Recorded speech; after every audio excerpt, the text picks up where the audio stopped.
Listen. Streamlabs. You fuck.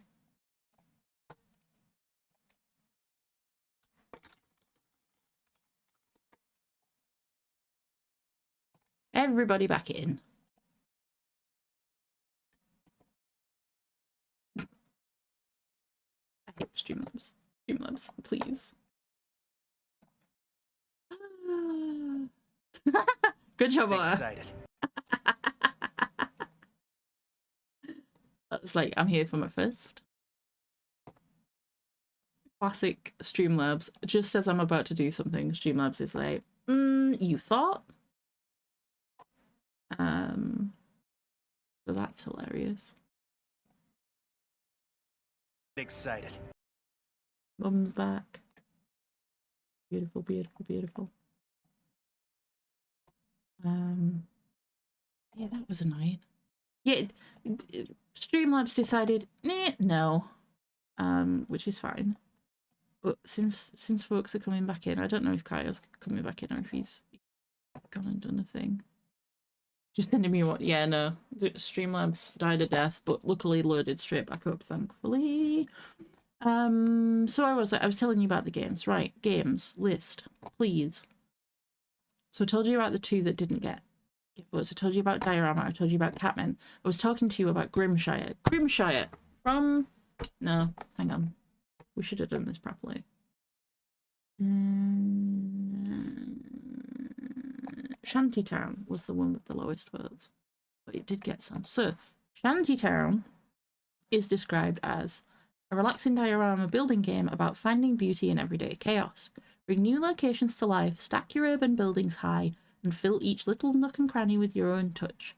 Try your hand at shaping a cozy little city that is unique to you. Now, this game doesn't have a full release yet. It's coming out in April. And it does look quite good. Catmen Are Problematic is in between, as I mentioned, and the description of that one is very typical of CL and 2.5. Modern fantasy BL visual novel following a young man's journey into a hidden world of gods and magic to recover the past he lost and find his missing family. Alongside 3 attractive romance options, Mike O'Reilly delves into the unknown. And this also doesn't have a full release yet. CL hasn't announced a full release, but I know there's a lot of work going into this.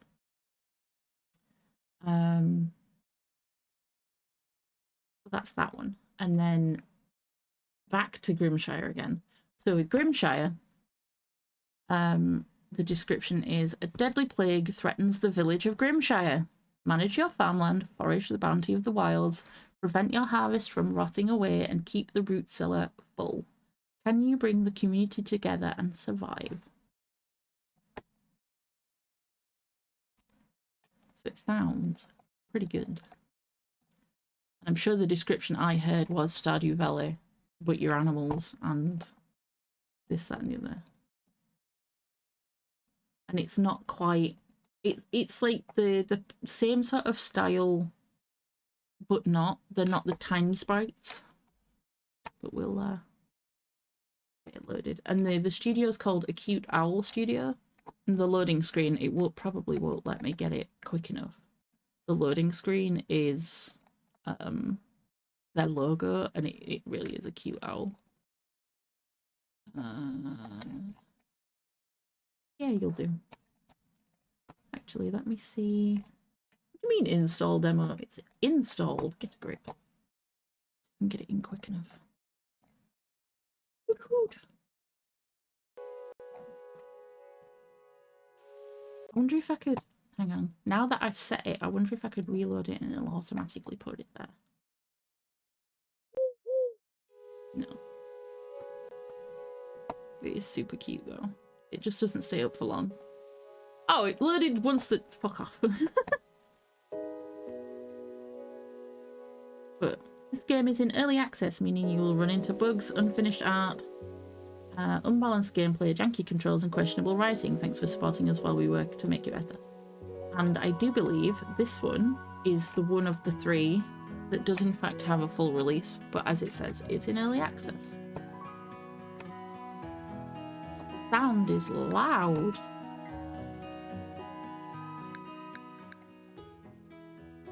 It is on Steam.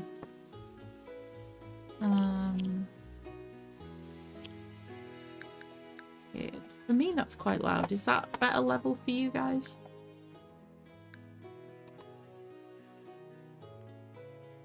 Oh, buddy. Yes, that's okay. Oh, yes, it's loud. Sorry, I should have asked one question at once and let people answer.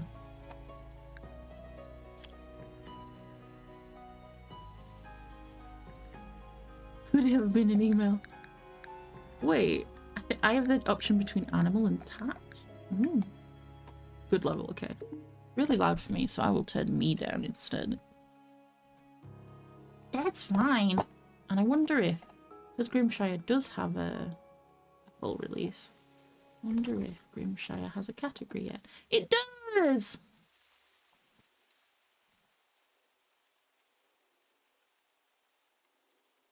I'll change to Grimshire. And it looks like there's people in the category, so hopefully we'll have somebody to rate you later. Woohoo! That's exciting. What's this button do? I'm just pressing buttons now. What's that button do? Absolutely fucking nothing. Right, it says continue, but I have no game to continue because this is the first time I've even loaded this.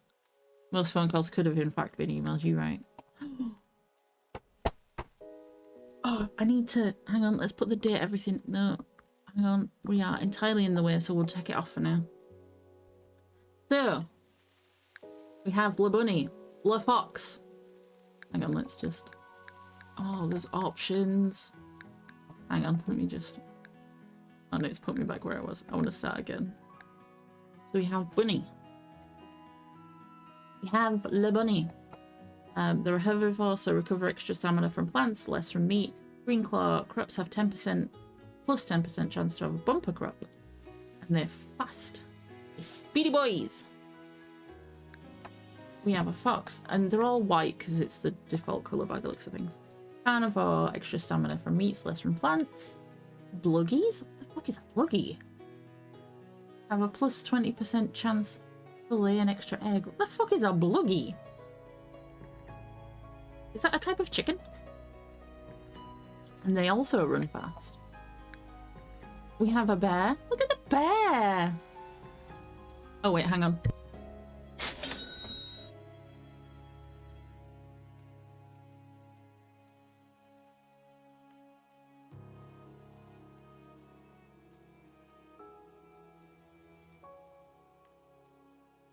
Alexa really had to think about that time then.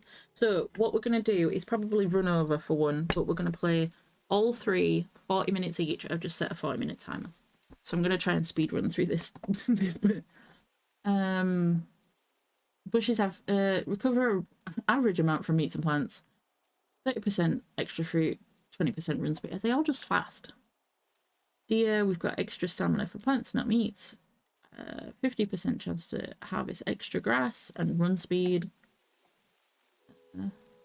Is I don't know how to say that. Is that like otters and ferrets and things?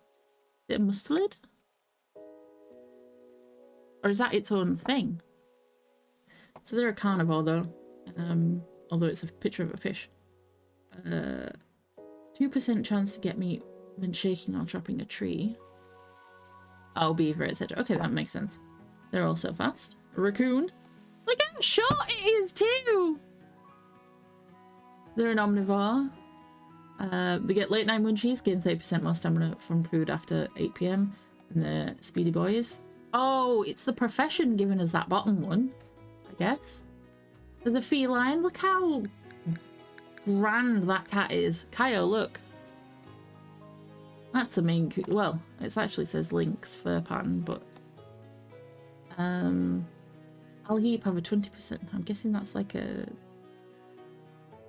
that is a predator. Extra milk from that. Rodent. They're omnivores as well. They get extra nuts. Piggies. Omnivore. They have 20% extra chance of a mushroom. We're back to the beginning. So, Mum has spoken. We will be a raccoon. He is not indeed. Oh, are we all just white-faced? Oh, wait, no, here's the fur colours. Look. You know what we could do, kids? Hang on, wrong way. We could be red panda coded.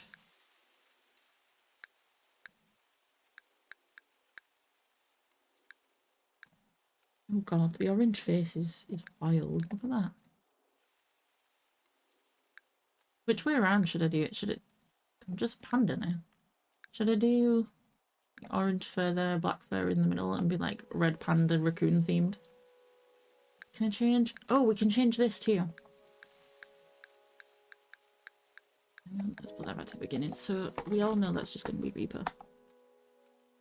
So couriers get 20% run speed, gourmets get 30% more stamina from cooked dishes, merchants get a better sell price, better buy price, musicians get bonus relationship points, naturalists highlight forage in the wild, nobles get cash, because of course they do, prospector highlight ores in the mine, rancher critters have a higher chance to birth twins, Jesus, student 5% experience gain. I think we either want gourmet or naturalist for our dumpster diver friend.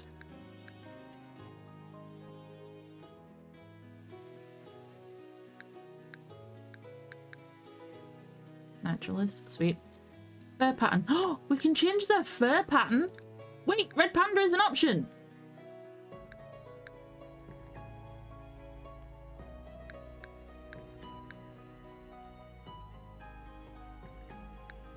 So there's mask, lemming, which changes the head shape, opossum, red panda. So I've changed it to white because the white looks better. Hey! I feel like this could be a fun colour because we're... do it a bit fun. Let's go with green. I could do this nice shade of pink. Oh god, no, actually. I changed my mind. I take it back. I changed my mind. Oh, we can change... by hat, it means it's changing my ears.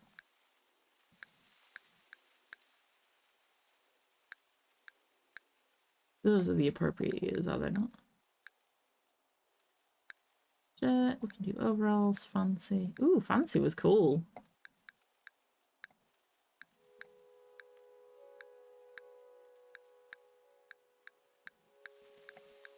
Oh my god. I wanted pants. There we go. Look at his. I think that looks cool.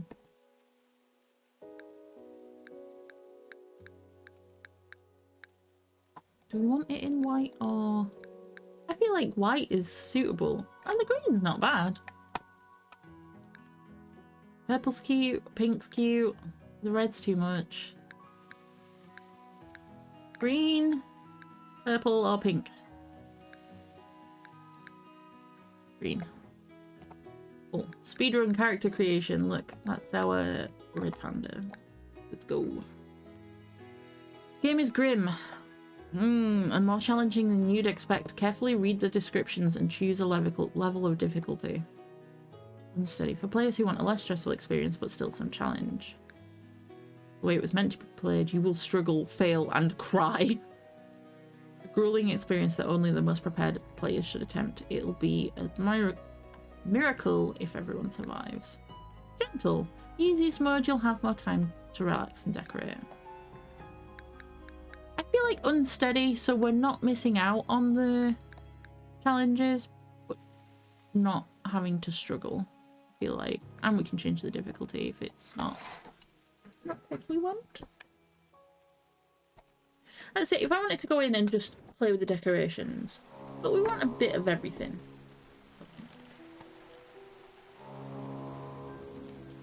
And we've only got 40 minutes, so we want to experience a lot. Hey, look, it's Stardy.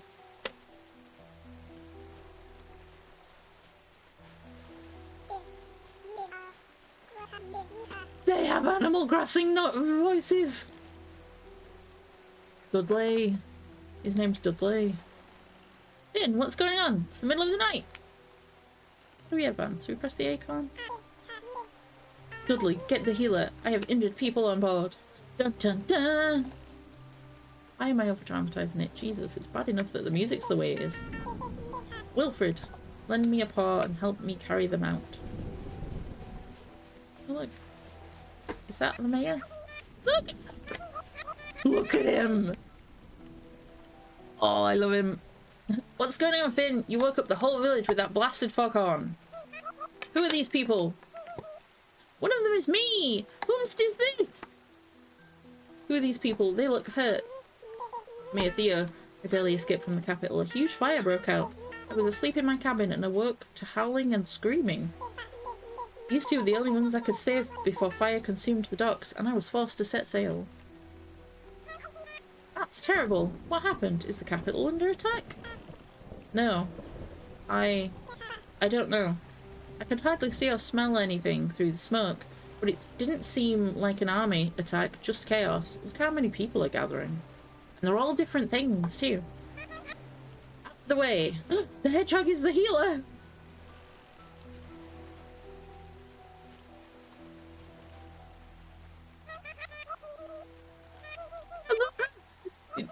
The hedgehog took... Hazel took one look at the goat, and then took one look at me and went, the goat's in a worse condition.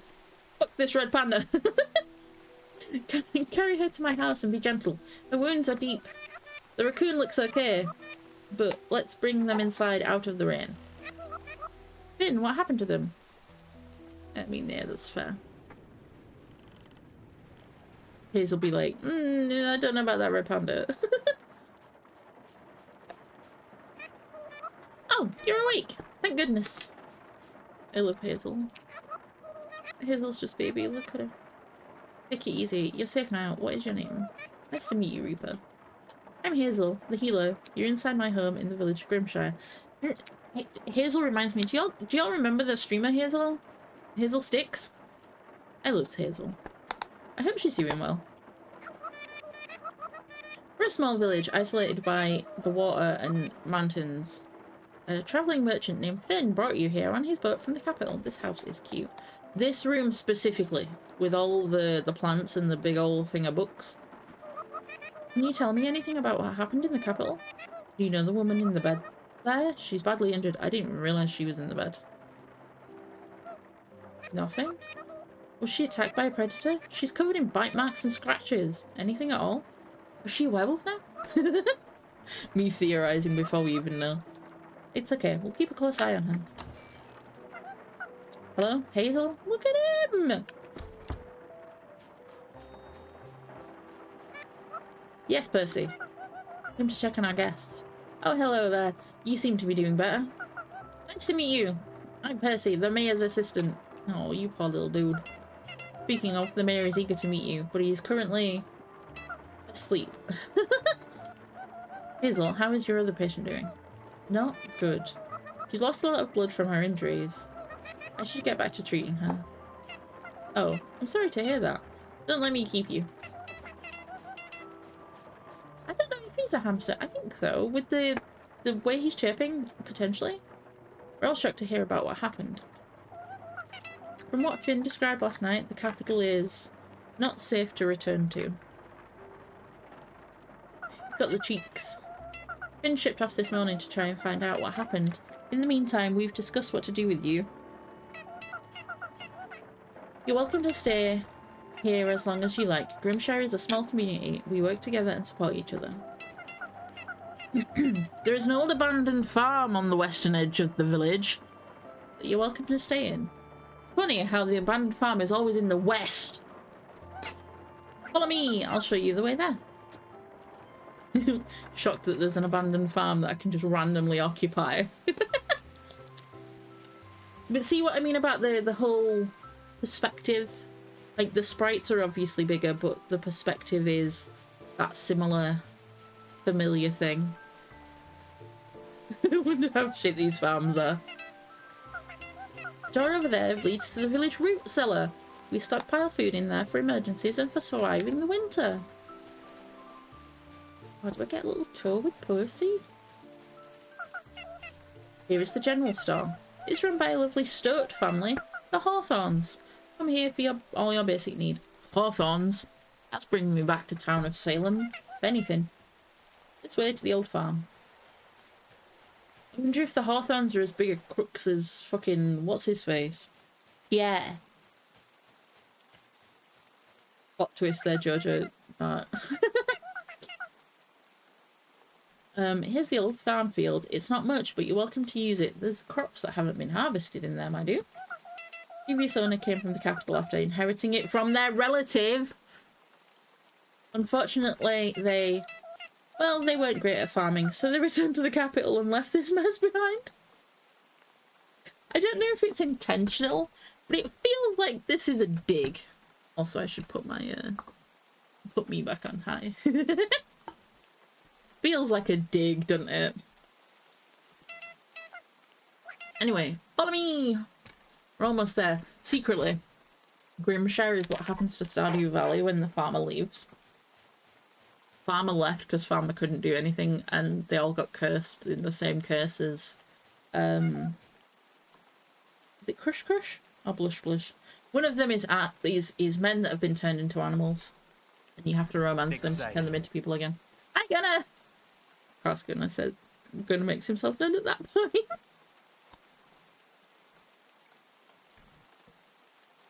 It could be the animals took over, you're right. Isn't it great? Specifically the animals from freaking Animal Crossing as well, with the way that they chirp. Actually, oh, I can't get into the settings right now. Oh, I can never remember which one is the men and which one is the women. But Blush Blush makes sense. Isn't it great? A nice home in the countryside. There's a chest inside filled with items to help you get started. Feel free to clear the land and start a farm of your own. We know you've just got here and we know you were incredibly injured. But here's a business venture and we're just going to give you this for free. We mostly rely on trade for food around here, so everyone in the village will be eager to purchase any extra food you don't need. Oh, Jesus.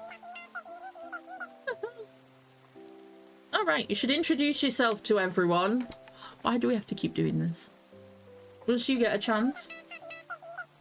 They've heard the news that you'll be staying here. What, in the 30 seconds since you took me out of the medic's house to here? Jesus, word travels fast. But then again, it's animals. Their communication is different to that of people. They were all talking about preparing gifts to help you get settled in. Oh god, it's the welcome wagon from Sims 4. Speaking of, here, take this hoe. Found it earlier. I was cleaning out the house. You could have just put it in the chest, surely. A rusted hoe was added to your tool belt. Use it to till the earth before planting seeds. Well, I've just realised we're doing this all in the rain as well. Got a lot of work to do before Mayor Theo wakes up. Bye for now! Someone who lives in a small town but does in fact travel disturbingly fast. That's fair. I just love how they made a whole decision before I was conscious. And then we're like, yeah, they'll accept this. I already started using WASD, but thanks, game. Oh, I didn't read the full tutorial. Space to interact. Control to open your tool wheel. V and Z to cycle. Okay, that's kind of odd. Q and E to cycle through the hotbar. Strange that you put it that way around, not E. Well, you put it E and Q, not Q and E. Sure. F. Use the selected item. Tab to swap between rows. Ooh, we've got rows. Because it's hard to tell when there's nothing in your inventory. Prudence! Hang on. Why do they look related and yet they're... Although this one's missing half an ear. Mayor Theo, look at him. Why is there always a flower festival, please?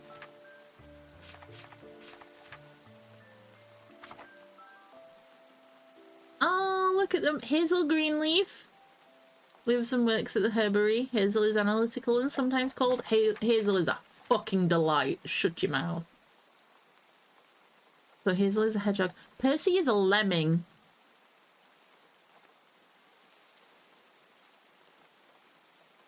Also, hedgehog wasn't an option, was it? Unless it was under, like, rodent, I would imagine. But Percy is a lemming. It says it there. Percy Shorttail, lemming. And I mean, they are little gerbil-looking dudes. The way he's marked, he does look like a lemming. Like, the Wikipedia page literally has it, a brown and orange lemming. They're not just the green-haired little dudes. Oh, they're cute, actually. It's like all the good features of other rodents is a lemming. Little dudes with big honking teeth. But lives and works in the mayor's residence. Percy is busy, anxious, and friendly. Love that. Oh, we've got a map with everybody on it.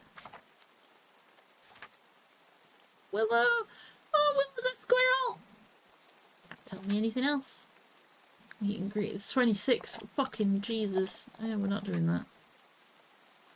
Late night munchies. I shouldn't have to... I'm gonna say, please don't tell me I have to purchase that skill, because that is a skill I should have.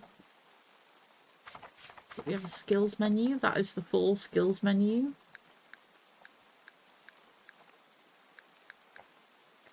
Critters. Okay. The fuck? Now, I thought this was chicken. However, there's a chicory there. I suppose the animals they have can't necessarily have the same as our animals because they are animals themselves. I was going to change the voices, but I actually kind of like the chirpity chirp. I suppose we'll find out once we start. I want to go in my house. Wait, no. I have no mail. Ah, yes. The hay on the floor. Ooh, we have seeds. Compost. Fish. I didn't want the fish. Dried corn. That's something to eat. That's something to eat. In fact, we'll take everything out. I'm probably clicking wrong. Oh, the squeak was on us. The box contains everything you'll need. You've given me a hoe and no watering can. Do I sound like an ungrateful bastard? Good, because I am. Or is it always raining here?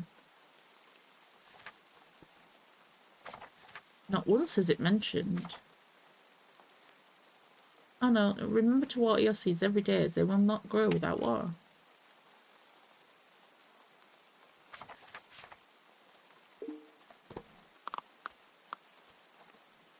Oh, these are all dead. Oh, that one's not.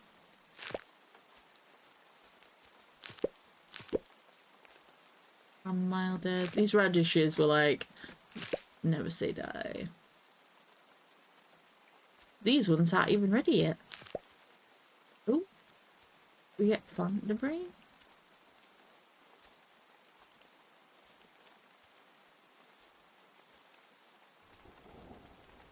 Spooky! Oh, speaking of spooky, me and Kyle played a demo of something yesterday. And we were both like, no, this may be too spooky. And then suddenly the demo was over. It's like, what do you mean? So we got some radish seeds and some cabbage seeds. Oh no, that's an alive plant. Can I not hoe out the bad plants? I need to go get a scythe for the dead plants.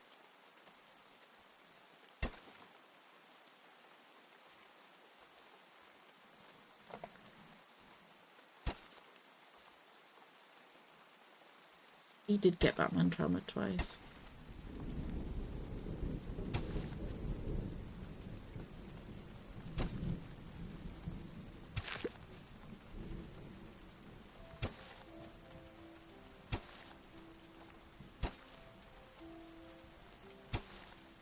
I did. You're right. Thanks for that. Like, some of these are like waiting to grow. But a lot of these are dead and it won't let me get rid of them.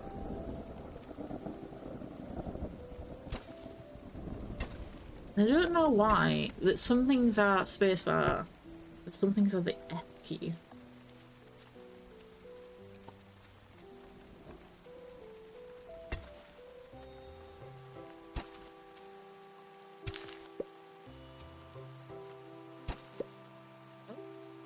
Couple word.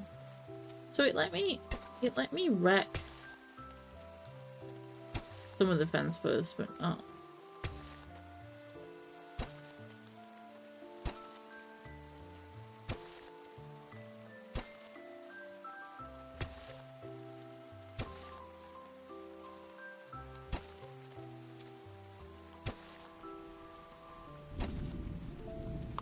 How do we, like, undo? Did it say?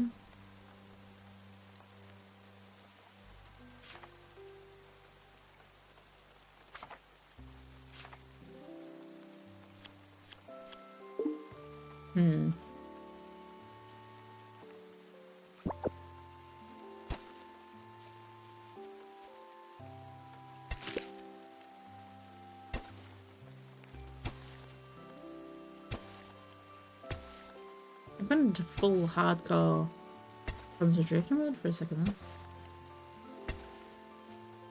But I don't want that underneath there.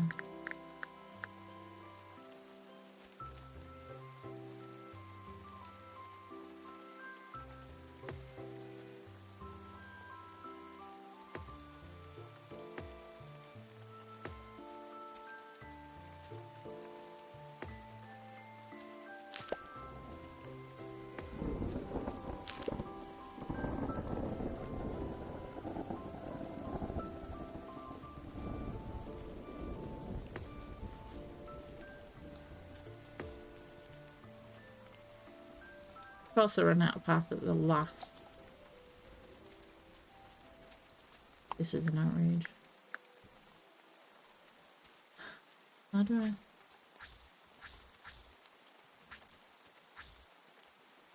Having to move with D and then also place with F, actually.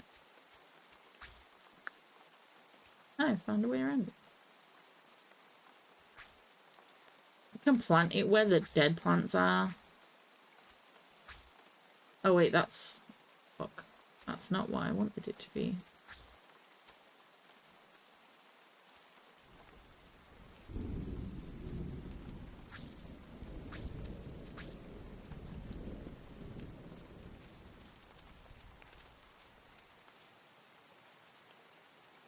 Let me go to the general store, see if I can buy something. Do I even have coin?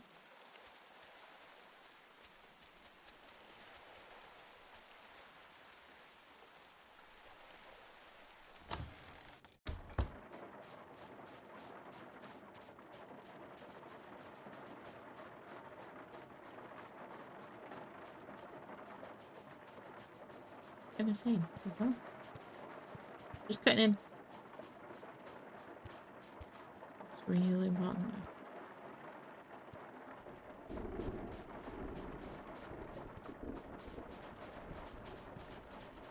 We all fucking up at lunchtime or what? Oh. I was pressing the wrong button. Hi, I'm Poppy. Where did you come from? Staying here now? What's your name? Do you have a family? What's your favourite colour? Do you like beetles? I fucking love beetles, man. Yeah, several more tools. I'm hoping this is where to get them, but it might not be. Papa said we should help you because you're our new friend. I don't know what your favourite things are. Oh.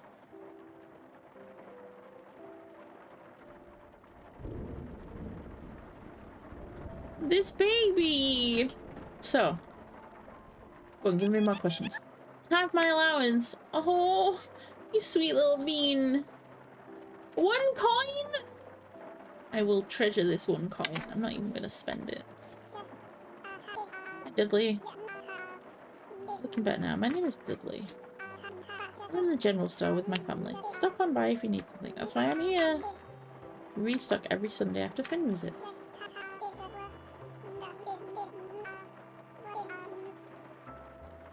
I think Poppy's a child.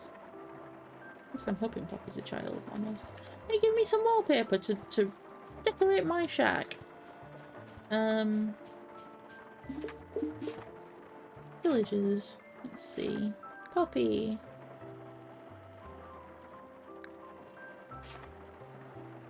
Okay, so the ones with the blue flowers, blue roses. Bio, blue roses. They're romanceable. Everybody else is not. So, Poppy is a hawthorn. Lives at the general store. Poppy is kind, loving, and friendly. Wildly friendly. I love Poppy. Protect Poppy at all costs. Please don't give. Let's not. Yeah. Stop. If Poppy dies, I quit. We need a shovel and hammer and watering can on the side. That's going to be expensive. Yeah, I don't think this one coin that Poppy gave us is going to be enough. Sorry about my limited stock. Normally it's not so bad, but lately no merchants except Finn have been stopping by. I can't get it from him.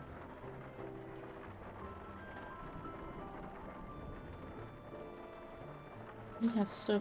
He has coin. I have one coin. He gave me lots of wallpaper. Which I'm here for. Okay. Is there... Okay. Is there... Would we assume blacksmith for tools then?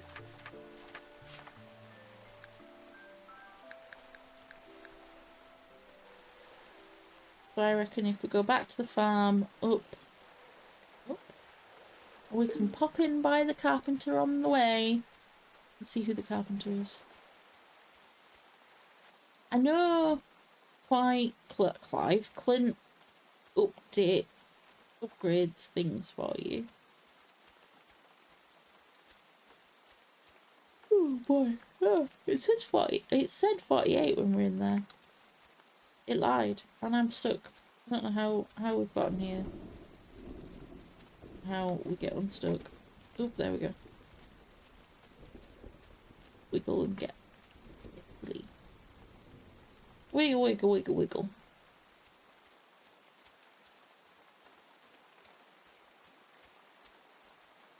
Getting stopped by all sorts in here. Oh, the carpenter's over here.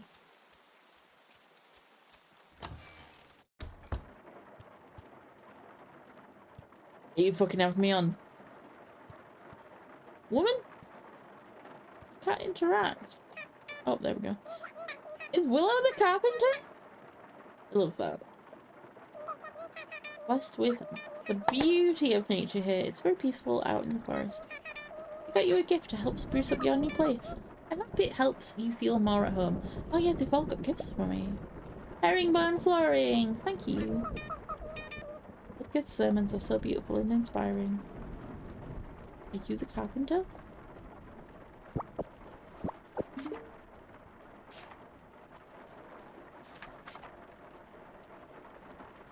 True. Lives in the forest at the forest cottage. Willow is kind and friendly, and notably not romanceable. How dare you take the red squirrel away from me? Oh, hello. Good lord. Oh wait, you're the carpenter, look. Maybe she is. Nice to meet you. I'm Rowan, the village carpenter. Hang the fuck on! I need to send this to someone in a second. I heard you'll be staying at the old farm. If you want to expand that old shack into a home, come talk to me. I can also build you a coop, hutch, pen, or barn if you want to keep and raise critters. Before I forget, here, a welcome gift for you! Old axe. Isn't sharp enough to cut all the trees around here, but it should be able to handle oak and maple. I got a job for you. If you're interested, come speak to me again. Yo, yo, yo! for an excuse to try the axe, I've got a job for you. Bring me 20 medium wood. Maple, cherry, plum, and apple trees produce medium wood. Use the axe I gave you to cut down a few trees. Keep in mind that some trees are too tough for that blunt axe to come down. But now you can only cut down maple and oak. If you want to sharpen it, talk to Gruff later about forging a sharper axe.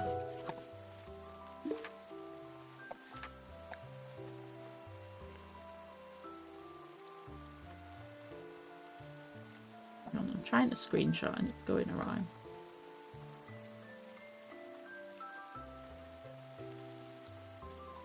They are married by the look of things. They're both sablewood. I would hope Gruff is a bear with a name like that.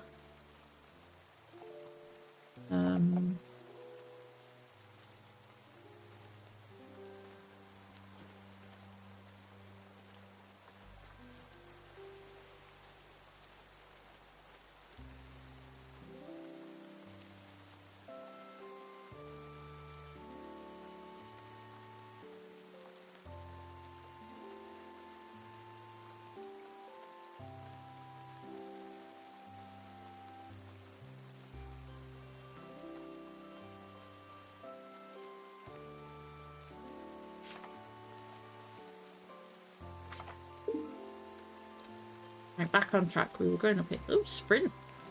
Sprint's quite good. And it's a toggle sprint. Oh, I don't have to hold it down. Pippi, there's mushrooms. Gruff is a badger. Please tell me this is Gruff. It's a badger, look at him. Well met. I'm Gruff the blacksmith.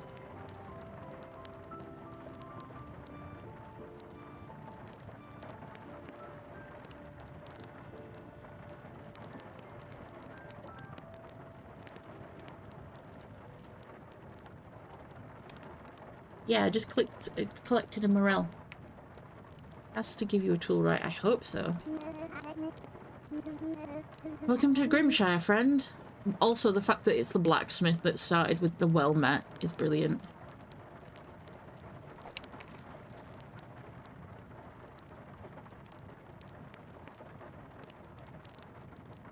I need to look something up real quick, 2 seconds.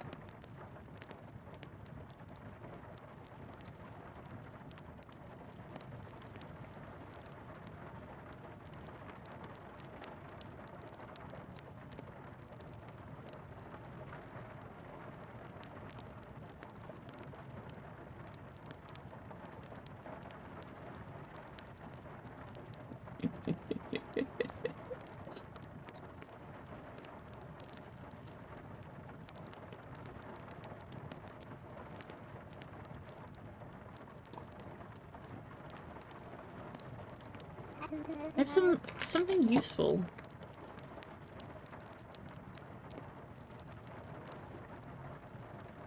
For you. That pickaxe isn't the sharpest. Ah, give me a pickaxe. I can reforge it and make it stronger if you bring me some materials.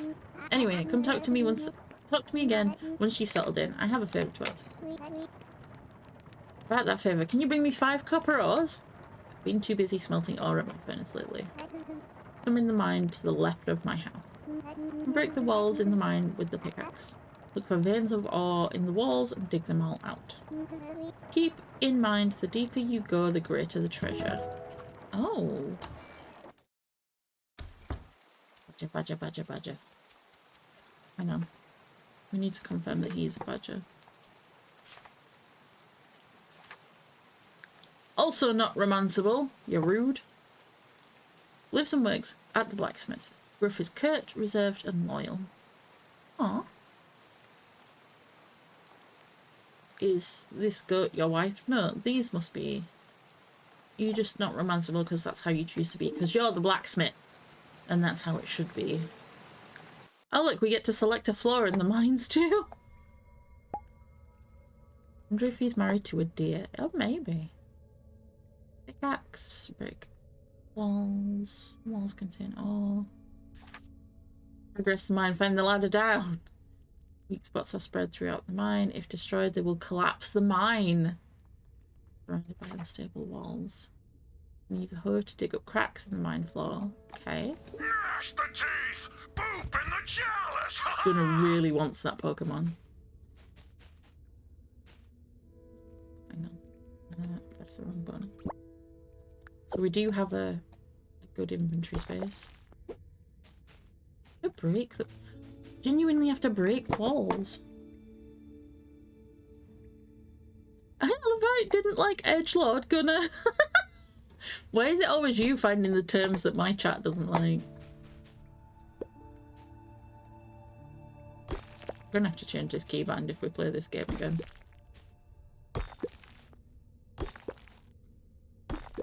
Getting plenty of coal. Oh, I didn't want to do it this way. With a name like Grimshire, I thought that was going to be edgelord hobbits. I mean, it's Stardew Valley but furries. Let's be fair. I hear something in my right ear hole. I hear.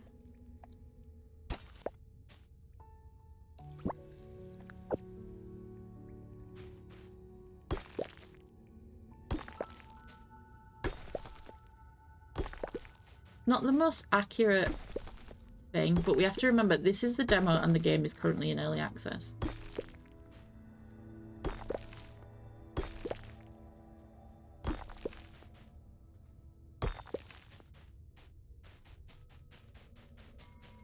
You got the berry poo stick.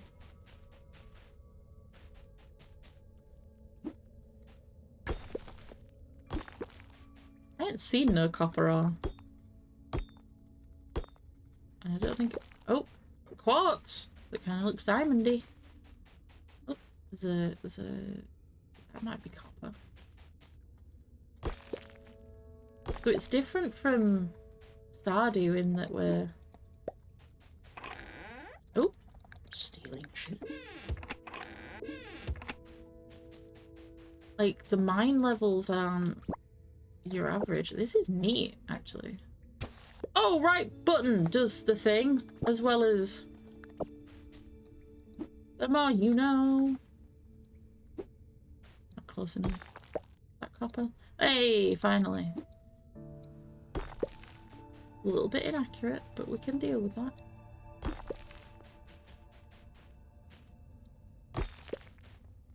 But now that we know the right mouse button does what? You know what this would be good for? My quiet play adventures. There's something going up in my left ear. Right ear. Anyway, let's go down a level and see what happens. Hello, monsters of the mines! Am I not close enough? Am I not accurate enough? Oh! Is that 40 minutes already? Jesus. Computer. Stop. How did I interact with this thing before? Can't pick up because there are items inside it yet, but you won't let me. I want to open it. There we go. Oh, look, a copper bar. I think that's been 45 minutes already. That's wild. How do I get out? Iguana.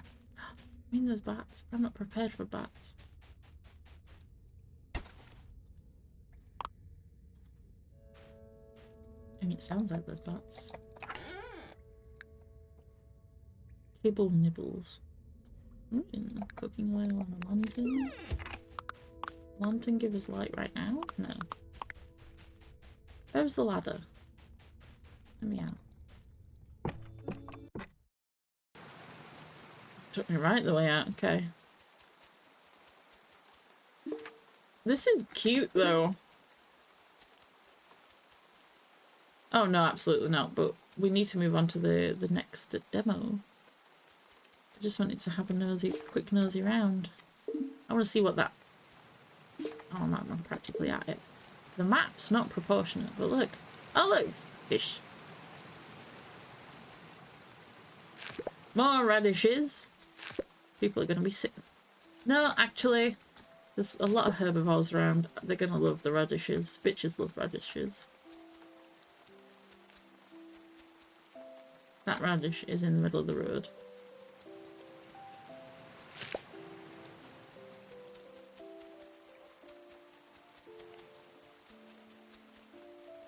I was hoping for another house, but I've clearly come up to the point where there isn't.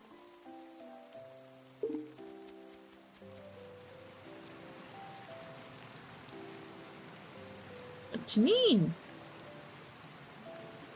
Oh, we're energy based. We have no energy anyway. Hello? Just a little dude, little guy? Give him a wild critter. First, you need to have a coop or a barn. Okay, well we... Look at them! Oh my god. Is that a bluggy? Oh yeah, it is. You've seen... Oh, good spot. Frostberry bluggy. Good spot. Oh, look at it. It's just a little doodle. It's a baby! Guys, I think we're gonna have to buy this game.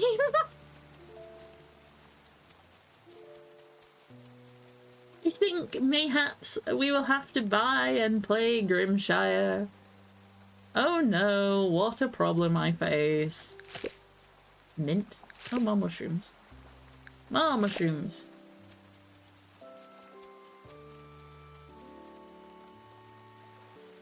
It can't have been 40 minutes. No, it can have been actually, because we did have a break of stream, didn't we? It'd be too late to go into this house. Nope, apparently we go where we please. I just want to make one more friend. Oh wait, no, it's Hazel! Yeah, sorry Hazel. Appreciate you are particularly busy, because I was a problem. Got more houses this way. Let's make at least one more friend. Yeah. There was like 30 minutes on the previous one-ish. Prudence! Nice to meet you, dear. I'm Prudence. Stop by my home for fresh baked goods whenever you're hungry. I also sell flower arrangements. I love that. Heard about what happened in the capital. We all decided to pitch in to help you recover and get back on your feet. Here, take this cooking station. Use it to whip up delicious meals. Beautiful. Thank you very much, madam. We made a new friend. But yeah. Who are you? You're a hawthorn. I think. Maybe. Village's Fisher! Heard you were staying here for a while. Here, for a while at least. I'm sorry about what happened to your home. I have a welcome gift for you. Here you go, hun. Drying rack. Set this outside in the sun to dry and preserve things like fish. It's a good idea to preserve your food to prevent it from spoiling. Am I about to prove you wrong by looking it up?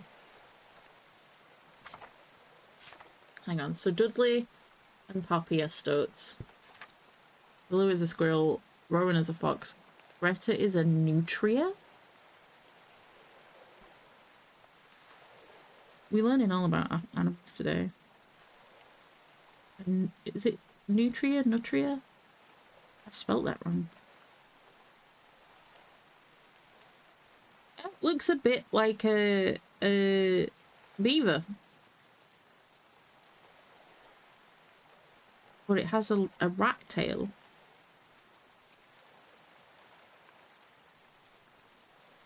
Oh, and their teeth are weird.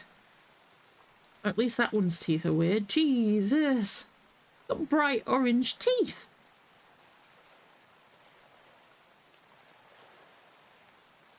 Yeah.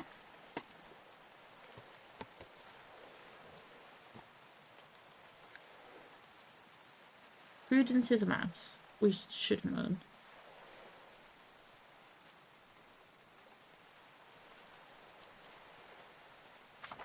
Aside from Hazel and Percy, we have yet to find another romanceable. Disgusting. 7 quid. Thanks for that game. I'm gonna have to put you on my wish list. Marvellous. Right. Moving on. Grimshire done. That was delightful. Hang on. No, Yeah, because of the squareness of its face. I think that's how you spell capybara. Capybara, capybara, capybara, capybara, capybara, capybara.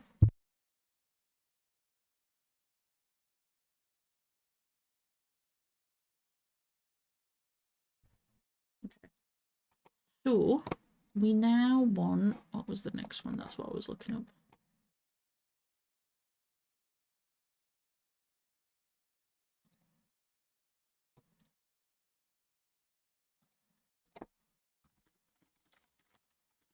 Oh, caps is on, but that was relevant per that message I just sent.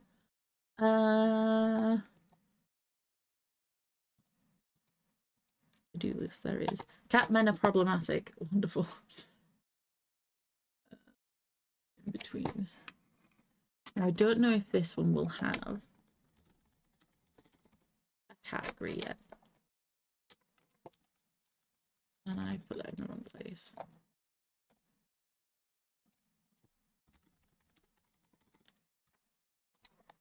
Oh, it does! It does have a category. Wonderful.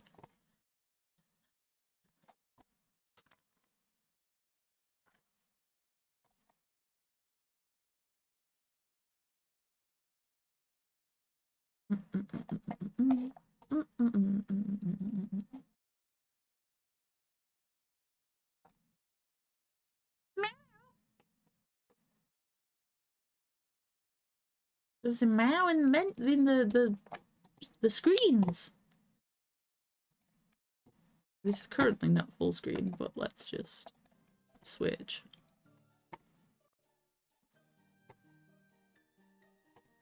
Can we be full screen? Yes, we can. Sweet.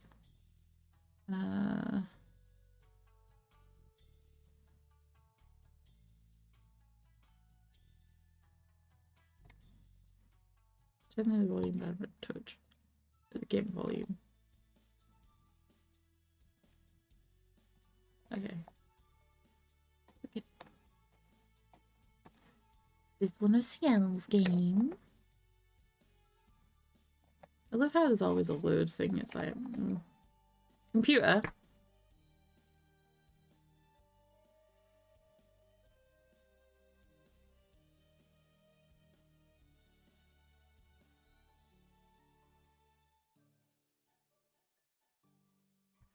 Sometimes. Same time. Oh. Do you believe in ghosts? Oh, this is a bit quiet now. Hang on. Is it quiet? That other game was so loud. Is it quiet for you guys? Now we've...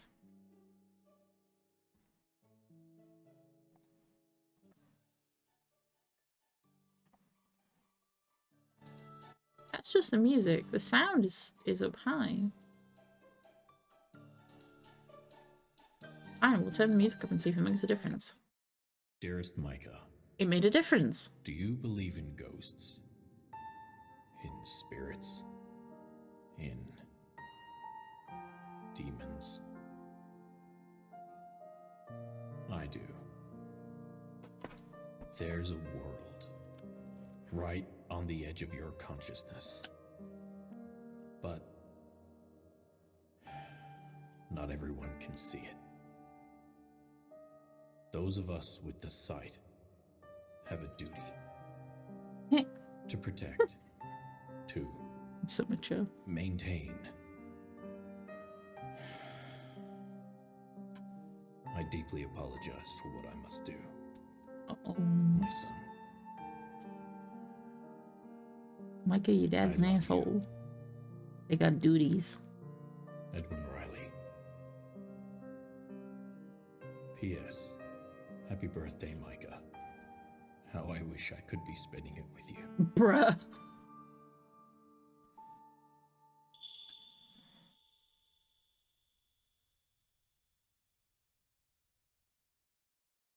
So we've established there's gonna be some daddy issues right now.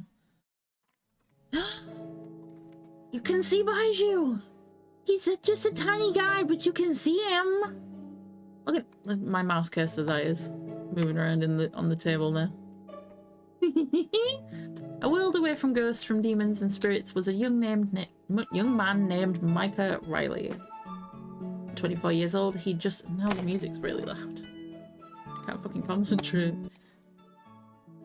Try again.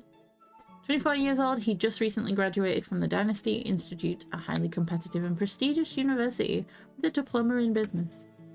Wasn't his first choice, possibly not even his second, but his uncle was the dean of business school and his aunt was one of the lecturers, so it was expected. It's what was expected of him, brain. However, he was able to take some summer classes in art on the condition that he could hold down a part-time job. He chose a local cafe, cozy and chic. He instantly fell in love with the place. He used to visit this place almost every day when he started university. The atmosphere helped him to think. Look at you catching more Pokemon. If that one's not a mushroom, I'll be very surprised.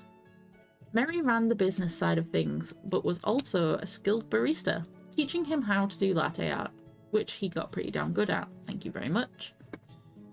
Chef Thomas taught him how to cook and prepare the menu items. He was also the one who encouraged him to enroll in the art course, both he and Mary enthusiastically offered to hire him. A husband and wife duo, and incredible people. Today, though, he'd been given the day off, a rare occurrence for the ever-conscious Micah. University was finally done, and his roommate, Leonardo Addy, was moving out of the apartment they rented together. Why did I really struggle with that name? The building was nothing special, just an apartment you could find anywhere. What made it so appealing was the rent discount that a student could get on the place, thanks to the university. Otherwise, Micah was sure they would have ended up in a shoebox of an apartment. Leon, as Micah called him, was moving to work with his father across town. It wasn't far from the apartment by any means, but this building didn't have parking, and as he was starting a new venture in real estate, he needed somewhere he could keep a car. So he was reluctantly moving. Still, he'd threatened time and time again that he would visit as much as humanly possible. Micah and Leon had known each other since they were kids in kindergarten. But it wasn't until they coincidentally ended up living together that they actually became friends. They attended the same school throughout the years, but were in different classes. They knew each other's faces, but not really who they were. You know how it goes. I don't. Being small village schools, I knew people even if I didn't fucking want to. Somehow it was already moving day for Leon. The lounge room was slowly filling up with his boxes. Slowly, look at this fucking amount of them. Micah was still shocked at how much stuff one guy could accrue in 4 years. Serious shopping addiction. Listen, you can accrue a lot of shit in 4 years even without a shopping addiction. Leon, you ready yet? It'll be dark by the time you manage to tape these up. He was seriously procrastinating, as per usual. Look at him! He's a little cherub. Alright, I'm going as fast as I can. Just moving on your best friend's birthday and taking your sweet time doing it? Typical. Today was November 15th, which just so happened to be Micah's 24th birthday. He wasn't actually upset about Leon moving today of all days, not really. It wasn't something he'd ever particularly celebrated, after all. He did, however, really enjoy tormenting Leon about it, who was, as it turns out, quite upset about the date. Micah tousled Leon's hair, as he walked out with the final box. Surprisingly, he was going straight to work once the movers took all the boxes, but he was already dressed in his new suit. It was quite a sight, a young suited man carrying out boxes that were definitely too heavy for him, while trying to pretend he wasn't on the verge of crying about the whole situation. Okie dokie. The redhead watched his friend with interest. He'd never seen Leon so dressed up. His usual style was far more casual, oversized jumpers and comfortable pants. That suit didn't really suit him. That suit didn't really suit him. Brain, please. Micah smiled to himself. He had to admit it looked good on him, despite it not being his usual style. He could imagine the little old ladies pinching his cheeks as he gave them tours of their retirement homes. I didn't pick today. You know how sorry I am. I want to stay for the day so badly and celebrate with you. My old man was determined that it had to be today I started. He looked so sad that Micah actually felt a little bad for him. He didn't want him to go either, of course. They had fun living together, but it wasn't like they would stop being friends just because they didn't anymore. Alright, no need to cry. Seriously, you'll make me cry too. I'm not! Got Leon. He's just a baby. He totally, undoubtedly was. They spent the rest of the morning sealing boxes and stacking them in by the front door, ready for the movers. Why am I struggling? It was hard work considering how many boxes he'd managed to fill. There's only 5 there, 4 there, 5, I don't know. The taping up animation was clean. Catch you later, man. Come by the cafe when you're free next. I wonder when that will be. Dad's got me booked solid for a month. Don't worry, there's no rush. Anyway, that sounds pretty rough. Good luck. Thanks. I think I'm gonna need it. Okay, bye. The redhead sighed as the sulky brunette finally exited the building, no longer about to delay the inevitable. He hoped Leon would be okay. A little pencil in his hair.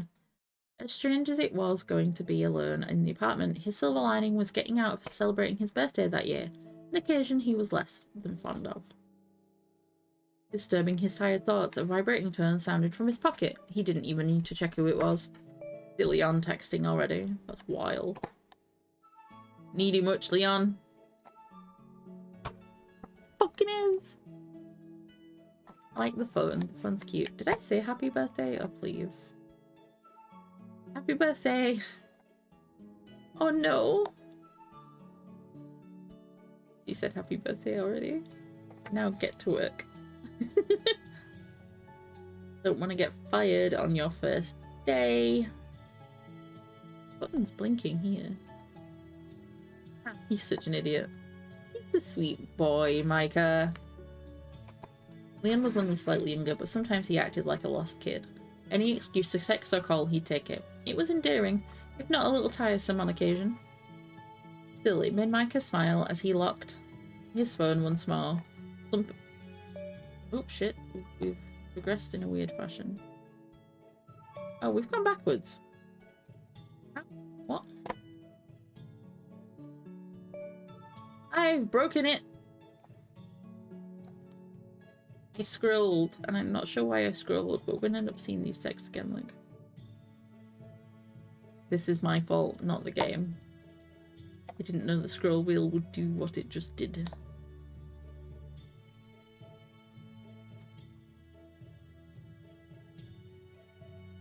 Right-click pauses? Hello? Things I've learned. Such an idiot. Still, it made Micah smile as he locked his phone once more, slumping down on the couch. Moving was seriously exhausting, and it wasn't even him who moved. Maybe he'd take a nap. Maybe. Maybe he would just close his eyes for a few minutes. It didn't matter how much sleep he got lately. It never seemed to be enough.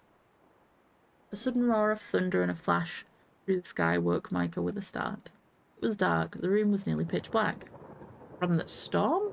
Or had he slept all day? He rubbed his head. He'd been getting some killer headaches lately, and his sleeping pattern was all over the place.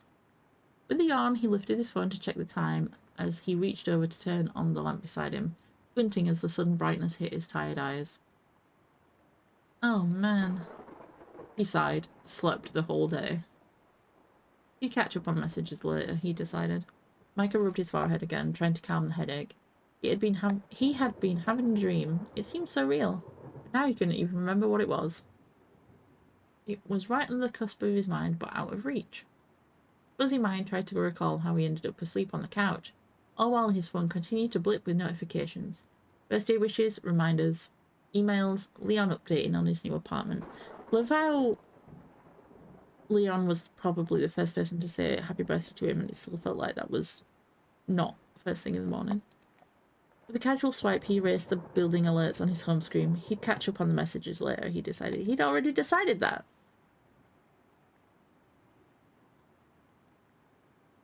You have 40 VIP badges? Jesus!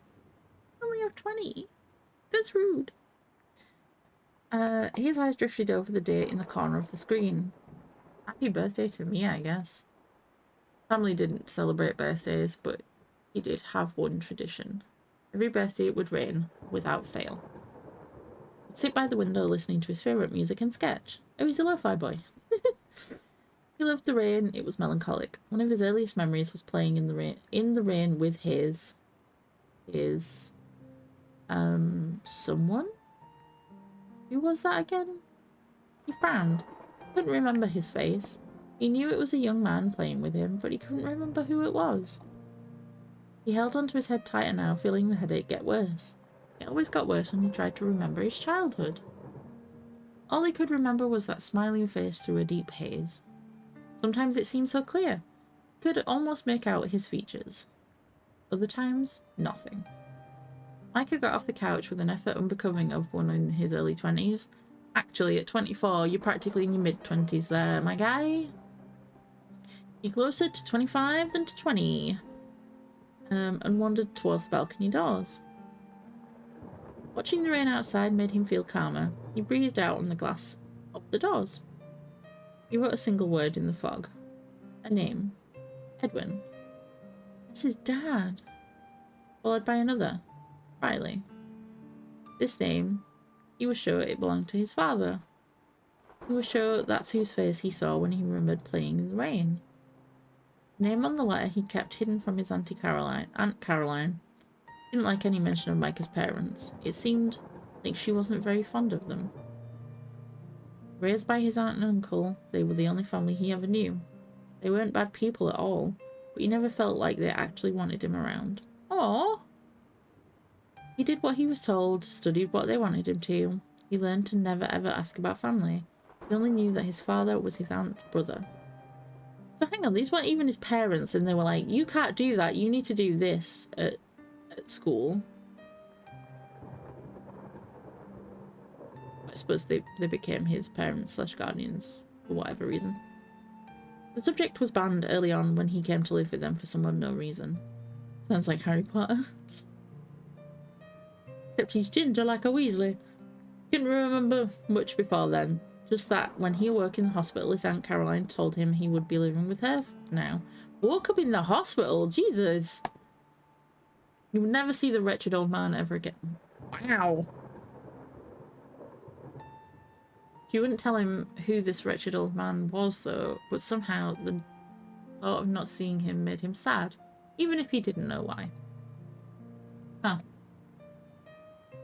Suppose I should get back to Leon before he starts to freak out.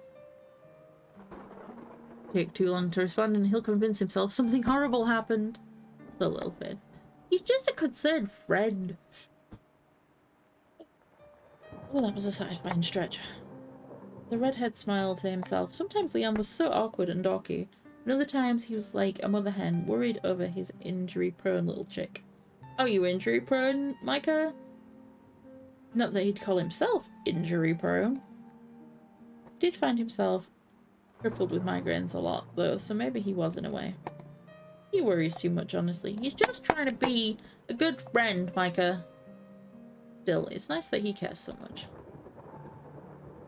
The rest of the night was spent chatting to Leon before he finally dragged himself to his bedroom to sleep once again. Awesome. Oh my god, hang on. Can you see...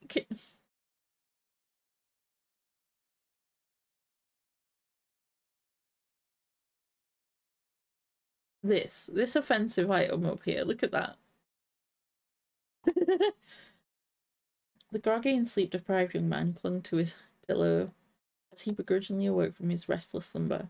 Groaning in protest, he negotiated with himself to remain beneath his warm sheets. Boy howdy, that reminds me I need to put my electric blanket on my bed. Because it was freezing last night, and we're due some more freezing again tonight. Yet another night where he felt as if he barely slept behind him. My brain can't comprehend that.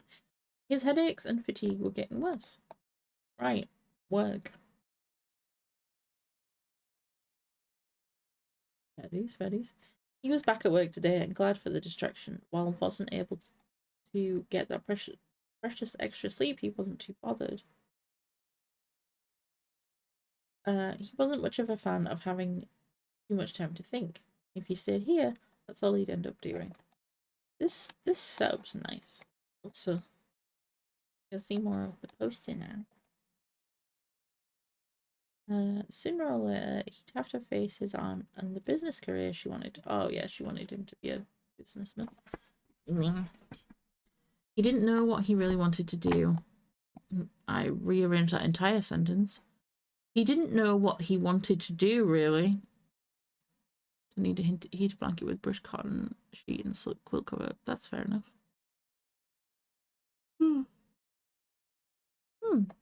He was happy for now at the cafe. The cafe was locally famous for its delicious food and creative latte art. Did we run out of music? Did I break the audio? One thing he in particular was known for was drawing cartoon cats and rabbits on kids' meals in sauce. That's amazing. It was definitely popular with children. It could be kind of fun to run his own kitchen one day, he thought to himself. Maybe some kind of mythology-themed cat cafe hybrid. Yeah, right. As he was thinking, he was dressing. He liked the uniform for Merriment Cafe too. Comfortable, but also pretty stylish. Where's your uniform? Glanced at the clock somehow. It was already time to get going. Shit. His stomach rumbled as he forlornly gave up on the idea of eating breakfast. Probably could make something simple, but he didn't quite feel like reenacting an anime girl and her toast running out the door. He always lamented his lack of a motorized vehicle at times like this, but his trusty bike hadn't failed him yet. Quickly, he grabbed his uniform bag and headed for the door. He's not wearing his uniform, he's taking his uniform to change into. Okay, got it. It wasn't common among Merriment staff to get changed there, but he'd much rather change once he got to work than risk getting his uniform dirty. What if I made an observation and explained itself straight after? At least the ride would help him wake up. It was a quick trip. Jesus. Morning, boss. Oh, look at Mary. And a fabulous morning to you as well, Micah. I'm gonna head out. Back and change. I'll be right back. Oh, that's what it said. Sure thing. Oh, Micah, while you're out there, will you remind Thomas to check on that new blend, please? Micah waved back at her in acknowledgement. The morning was busy as usual. Regulars and new visitors alike. Micah was a popular server. He had customers who came in just to see him. That's sweet. Mary found it amusing to say the least. She would regularly call him their poster boy. Found it incredibly embarrassing. He didn't do anything special. He just liked making art on food and seeing people's faces when they saw it. Leon! Hey man, can I get a double caramel latte, please? With extra sprinkles? Sprinkles on a latte? Yeah. Hey, wait. Oh, Leon. But you were slammed for a whole month. You got a break soon? I've got a lot to talk about. You moved yesterday, bro! And we spoke for however long. Yeah, I finish in a couple of minutes, actually. Excellent timing as always. Yeah, right, like you didn't already know that. Hey, what's that supposed to mean? That'll be $3.95, sir. There. To Leon, you're gonna pay for your sugar attack or just stand there like a space cadet? Damn! Deep blush covered Leon's face. Sorry. Grab a table and I'll bring it over to you when it's ready. Thanks. Off he goes. Paid for his drink and sat down at a table as directed. It looked so awkward waiting. Micah couldn't help but wonder what was up with him. Was work that rough yesterday? Okay, break time. He's still got his little pencil. I'm just noticing. Hey, never mind. What? Well, we've got to question him. You were the one that said you needed to do a thing, and now you're like, actually, never mind. Are you okay? Yeah, don't worry about me. Sure, nothing's up? Micah decided to switch gears. So, how did the job go yesterday? Oh, yeah. Picked up as he found something he could talk about. The fuck was he bothered by? Dad assigned me to this weird old place on the outskirts. The outskirts, didn't know anything was out there. Yep, out near the haunted forest you love so much. Haunted forest? Wait, no, I don't. What? Kidding. I know you're a big fraidy cat when it comes to ghosts. He sneezed at the word cat and pulled a disapproving face. Ha, that's what you get. So allergic to cats, even mentioning one makes him sneeze. What a sad existence. Seriously though, the old man is really fixated on this place. Why is that? That's the thing. I don't know. Went there to check it out, but it's just like an old it just looks like an abandoned building on a lot of land. Nothing particularly special. Old buildings get sold all the time. Probably just thinks it's an easy sell for the newbie. Yeah, maybe. I don't know. They chatted some more until Micah's break is over. The words flow easily, just as they always had between them. As Leon stood to leave, he suddenly turned back to face Micah. Oh, by the way, shoot me a text when you knock off. I have some time tonight. We should grab dinner for your birthday since we couldn't yesterday. And here I thought I escaped the celebration. Micah. Alright, I'll text you. No need to make that face. Leon grinned in response and walked out of the cafe with a carefree wave.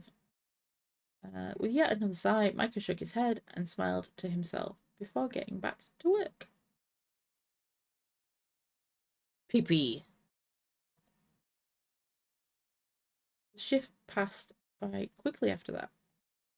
A steady stream of customers kept Micah busy, enough that time seemed to fly, just how he liked it.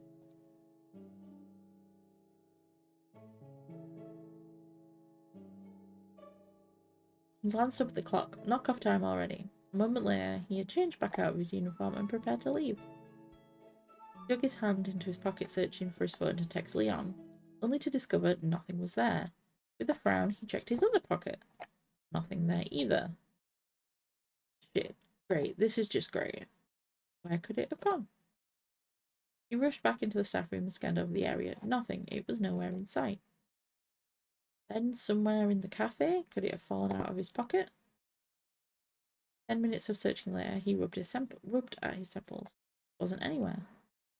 Did he even have it with him this morning? Maybe he left it behind. His mind raced with possibilities.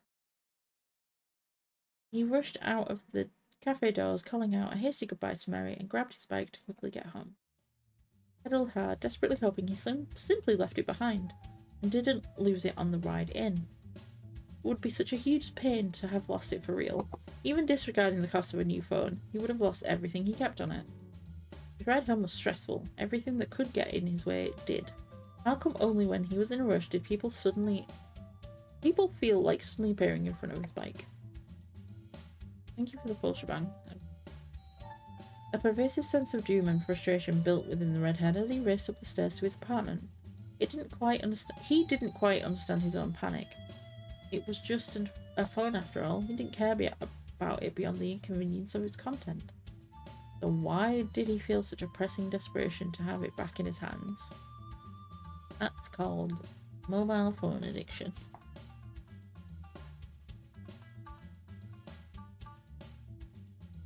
Finally back to his apartment, the redhead threw open the front door, making a beeline to his best guess, his bedroom. A few upturned items later, and sure enough, sitting on the end of his bed under his nightshirt was the unassuming item of his search. Yes. Release my client. How dare you? For reference, my client is Kaio's dog.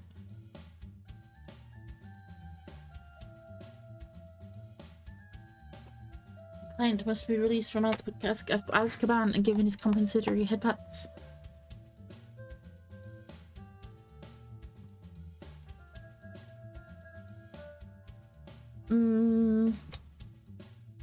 I have a comment, but it sounds like mean. I'm not gonna say it.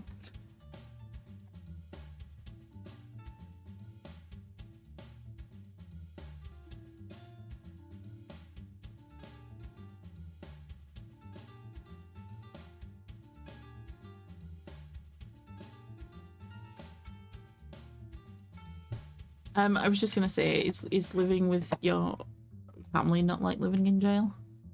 There you are. Relief flooded his body, save from replacing such an ingrained item. He should text Leon now that he had it back. After the stress of getting home to find it, he was too exhausted to want to do anything. A heavy tiredness washed over him. The adrenaline leaving his body turned from energy to pure exhaustion. Sirius is fine. Sirius makes do with what he's got. His muscles burning after the ride of his life. He flopped down on his bed and absent-mindedly scrolled through his notifications. Junk emails, social media nonsense, a million texts from Leon, and a missed call from an unknown number. Ah, weird. Wonder who that was. Don't usually get many calls. Even more surprisingly, they left no message. He stared at the number for a moment before curiosity got the better of him and he searched up the number. I thought it was going to say that he just fucking dialed it. How many people just randomly dial the random number they call? What? I've just seen the name of the browser thing. It's Bingus. Haha. Oh, that's perfect. A lawyer. Harris Loebner. Law. Arthur Harris is a solicitor with 20 years experience. There's no picture. Is it legal to own a panther? Is it hard to pass law school? Pace attorney, legal legend walkthrough. I can love that. 555. He screwed up his face, utterly confused. The feeling from earlier still niggled at his spine. The feeling of importance. Rubbing his eye. The fuck? Rubbing his eyes, he stared at the blurry little screen. He could see the name perfectly well, but the rest of the search results had a strange glitch to them. Annoying. Something wrong with the page? I wonder what that's about. Shook his head, deciding that whoever it actually was couldn't actually be that interesting. Maybe they got the wrong number. What would a lawyer want with me? Did his dad die and leave him something? He looked at the page for a while longer, trying to decide what to do. He knew logically, but his curiosity and intuition screamed something else entirely. Should he call them back? They didn't leave a message though, so maybe it was a wrong number after all. Scrolled through the rest of the missed notifications, skim reading through all of Leon's messages. To make his 37 message stream of text short, Jesus, it seemed as if he spent more time dealing with that rural property since he left the cafe.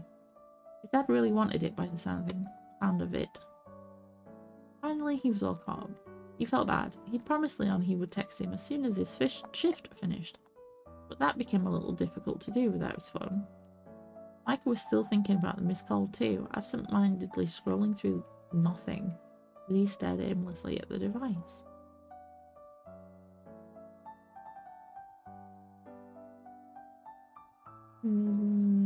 Call the mystery number.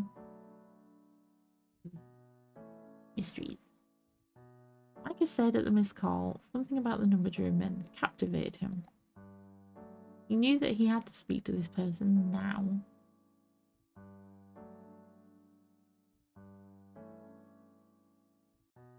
Why? He didn't know. He just had to. It was important. He thought on that feeling for a moment, but in the end decided to trust that gut feeling. Oh my god. Just as Micah went to hit the call button on his phone started to buzz, he jumped up in surprise, nearly dropping his phone. Barely catching it, he caught sight of the caller ID. It was the same number, and this time he was available to answer it. That's kind of weird. Rushed to his desk where he kept his notebook just in case. Decline. Hello? Ah, good evening. Mr. Malcolm Riley, I presume. Oh. Micah's short for Malcolm? Oh my god. Malcolm. The right family name, but who's Malcolm? Okay. May I ask who's calling? Give me, where are my manners? Arthur Harris, administrator to the estate of the late Gregory Riley. Who the fuck is Gregory Riley? I'm calling about the last will and testament in regards to the unresolved inheritance to one M. Riley. Gregory Riley? He'd heard that name before, but where? Micah had yet to respond, but the man continued talking. You're a hard man to find, Mal. Sorry, I seem to recall you prefer to be known by your middle name, Edwin. Is that still accurate? Oh boy, howdy. Forgive me, it's been many years since I last saw you or your father. So, hang on. Good God, we've got a full list from the beginning. So, Malcolm Edwin Riley is dad. Micah is us. Gregory Riley is granddad? Those words pounded in his head like a drum. Who was this person? He said Edwin. Edwin Riley was the name of your father. He was sure of that. He swallowed hard. His whole body felt heavy, like it was suddenly constructed of lead. All of his attention was directed to that voice he could hear through his phone. You are your father. Edwin, are you there? I'm not Edwin. Edwin is my father, but he's been gone for years. Wait. For some reason, he decided against telling him that. Maybe I could find out more from this man if I pretend he's still here, but just not available. He swallowed again. It was almost painful how anxious he was. He's not available at the moment. May I help you with something? Edwin's son? Ma, you must be... little Michaela. Michaela? Is that how we'd say that? Michaela? No, Michaela seems... Suppose it could be Michaela. Michaelia? I'm going to keep saying that same name over and over and probably butchering it. Has it really been that long? It was technically his full name, but no one ever called him that. Ever. Not even his aunt, who was a stickler for proper language and names. In fact, he didn't have any recollection of anyone calling him by that name. How did this man know it? Well, you know my father then. Have you indeed? I haven't heard from him since your grandfather passed. However, I've been trying to get in contact with him about the estates for quite some time. Of course, I finally find a lead and it ends up being his son. Then, could you tell me more about the estate? I shouldn't really. Micah struggled not to curse out of frustration. But since it's taken me so long to find your father and you're technically an M. Riley, I see no harm. The redhead's breath caught in his chest. Ah, thank you, sir. Ah, such a quiet, polite young man. Gregory would be proud indeed. I have the afternoons free. What say we meet for a little late lunch? Go over the details I have to share with you. I would very much like to see how much my dear friend's grandson has grown after all these years. That sounds fine. We can meet at the Merriment Cafe. Have you heard of it? Very well. Merriment it is. 2 p.m. tomorrow. Yes, sir. Thank you, sir. We thought the call was over. Welp. Micah's heart raced. He had finally met someone who knew his father, and his grandfather too. The redhead looked at the call log on his phone, convinced he was imagining the conversation he was just part of. It had to be. It was too surreal. And yet, there it was, right there in his call log. Oh shit, Leon. He didn't know if he had the mental fortitude to take on socializing right now. He had so much to think about. His mind raced faster than his thoughts could keep up with. Finally, he had a lead. His hand drifted to the jacket pocket where he kept his most precious letter. There's the fucking thing round with him? Would he finally know who Edwin really was? His father and grandfather. For the first time ever, he was close to learning something. Did she text him? You mean text Leon, I presume. Where's your chat history? Sorry about this evening. I left my phone at home. And something came up. Sorry. I should have messaged you before.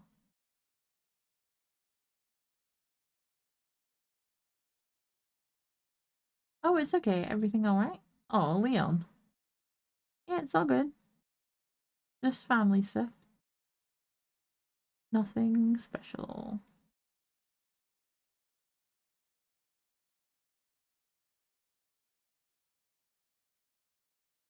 Oh, well, I guess I'll let you get back to it then. Yeah, thanks, man. I will catch up with you later, okay? Paul Leon's been waiting for Micah to call, and Micah never called. It was special, of course. Nothing about it was special. It wasn't special. He just didn't want to say anything before he knew for sure what it was about. He knew he could tell Leon. Wanted to tell him, in fact, but he needed to be sure. Knowing Leon, he'd drop everything he was doing and come running to his side to learn it with him. As precious as his friend was to him, he couldn't bear speaking about it too early, only for it to be nothing. Typing appeared and disappeared, appeared and disappeared. Leon seemed to have something to say, but in the end, he never said it. Oh, wow. Sleep did not come easy that night, and when it did, it was the same dream, the hazy figure smiling at him as they played in a puddle. This was the dream that plagued him. It burned at his mind, itched like a scene lost to time, desperate to be rekindled. Who are you? Whoop shit. Why can't I remember you? The cold night air hung heavy in the still dark room as the redhead woke. No longer able to tolerate the shallow sleep of night, he laid awake, staring at the ceiling. Agonizingly slowly, the day broke, and the room started to lighten, chasing away the last wisps of that haze-filled dream. As the sun rose, so did Micah's anxiety. The phone call from the previous day finally sinking in. He might find something out about his family today. Finally. It had been 17 years since he came to live with his aunt. 17 long years of not knowing. So he was 7? 17 years since waking up in that hospital bed with no memory of how he got there, what he'd been doing, or who he'd been with. Every time he tried to ask about his parents, his aunt would shut down the conversation or change the subject in some way. Whatever ever happened amongst their family, it was clearly something horrific to make her hate them so much. Not that he could ever figure out what. There was always a pain behind her voice, a combination of anger and deep sadness. Part of Micah didn't want to push her. After all, they were her family too. Another part deeply resented being kept so entirely in the dark. What was so bad he couldn't know? But today she couldn't stop him asking. Music's back. Pacing around the apartment was all he was capable of at that moment, and was all he could manage. Computer, stop. I want to know what the secret is. Is he literally just going to do this till 2? This little shitbag. Micah, please, do you not have work? 11 AM. Enough was enough. There was only so much pacing one man could do. With his mind still filled with thoughts of that lawyer, Micah decided that he should just head to the merriment earlier. Anything was better than pacing back and forth any longer. He'd make up some excuse about wanting to watch Thomas in the kitchen or practice a new latte art. Something, anything would do. As he walked through the doors of the cafe, Micah desperately tried to calm his quickening heartbeat. He spent some time messing about here for a while. It would surely start going quickly, right? Micah recalled something about Thomas trying out my new item today too, a worthy distraction. Eventually, thoughts of the meeting began to melt away as he watched Thomas cooking in the kitchen. For long, he found himself sketching the meal at different stages of preparation. What he first thought would be a useful skill, his food drawings had become not only useful, but a feature of the cafe, featuring prominently on Mary's menus. Sometimes he even drew things for customers, unique flair to the cafe. He checked his phone nervously. 1:25. Oh. Time went so slowly at first, but spending time in the cafe, drawing and chatting to Thomas, actually made time go quicker. Much quicker than expected. He took a deep breath. He felt much calmer, thankful for the distraction this had become. Oh, look at Thomas! Why don't you go get a table in the dining room? In the dining room? Someone's going to make sure these are actually edible. I don't think anything you could make would be inedible, but I'm not one to turn down the famous Thomas's cooking. With a smile, Micah took a seat at one of the empty tables, and Thomas brought out his newest experiments. They looked and smelled delicious. Beautiful. Stars in his eyes, the redhead's mouth watered just seeing the dishes being presented to him. For him, Thomas placed 2 dishes. Ooh. One wasn't really a dish as such, but the most indulgent-looking milkshake Micah had ever seen. The redhead inspected the decadent beverage by its colour. It appeared to be coffee or maybe chocolate. Topped with whipped cream, chocolate powder, tiny cookies, wafers, and the most impossible-looking cat chocolate. Last but not least, finished off with a straw and a thin spoon, which Micah's amusement also featured a cat adornment. The more he looked at the drink, the more impressed he became with his gravity-defying enormity. Well, the second looked like a pie, the outer pastry woven into a lattice, once more adorned with cats, filled with berries and syrup. It smelled divine. The redhead grinned, seeing the effort taken to personalise the dish, with the cat decorations. Was just one of the many things that made Merriment an incredible place.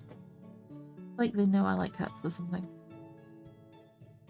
Hidden beneath layers of pastry was a secret that made this more than just some pie. Micah had stood transfixed as Thomas was creating this masterpiece. The dessert had a layer of cheesecake inside the pie crust and under the berries. Couldn't wait to try it. Before he could dig in, however, Thomas brought out a 3rd dish. 3? There's more? Where did this one come from? It's a special treat. My headset's falling off. I wanted to get to the secret, but we've passed 40 minutes. Mischievous look spread across the chef's face. Gently placed the dish in front of Micah, a smile plastered on his face. Oh, pizza. Now you may eat. Dig in. Is it even possible I can eat all this? You'd better. You'll hurt my feelings otherwise. Micah examined the new meal with interest, trying to work out what secret this one held. Oh, dear me. Pizza. Not regular pizza, it's got like crispy bits. Try it and find out. I recommend using a fork for this one. Interest well and truly piqued, Micah happily brought it to his lips and tasted it. And of course, he wasn't surprised. It was perfect, just as Thomas's cooking always was. The dish was particularly unusual, though. At first glance, this dish looked every bit a pizza. A plump pepperoni and intoxicating melted cheese hid a cheeky secret, however. The typical dough base one. Can't read. I think that's why we need to move on. Typical dough base one might expect from a pizza was conspicuously absent. Oh, it is a noodle base. It is in its place crispy and surprisingly delicate noodles. Very nice. Flavor and texture sensation that burst on the tongue. Incredible. Couldn't help but be a little envious how amazing it would be to be in Thomas's position, coming up with all kinds of new recipes. Still, he was thankful for the meal, if not a little curious as to what he did to deserve it. As if seeing the question mark pop up above Micah's head as he stared at the spread in front of him, Thomas laughed. I know you don't really celebrate it, but I wouldn't be a very good chef if I didn't whip you up something special for your birthday. Ah. More than anything, you looked a little down and anxious. Come here on your days off when you aren't feeling so good. Did he hadn't really thought about it. Oh! After a moment, he realised Thomas was right. It was how he got the job in the first place. What's on your mind, kid? I have a meeting here soon. I think I'm about to find out who my father was. Well, that is indeed cause for a delicious meal. It is delicious, isn't it? Micah scoffed in response, a smile playing on his lips. He had nothing to worry about. Thomas was one of the best chefs Micah had ever met. And I'm going to leave that game there. We're not going to get to the secret anytime soon, I feel. Which is fine. More content later. I also need to step away for a couple of minutes. So, we will... oops, shit. save, why not? I'm not going to be long enough to put words on, but I will load the next game, which is Shantytown. And then I will pop away for a couple of minutes.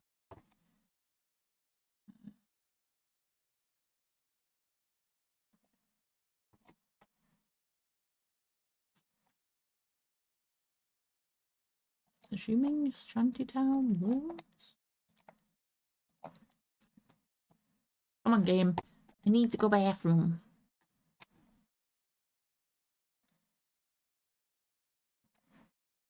Shantytown.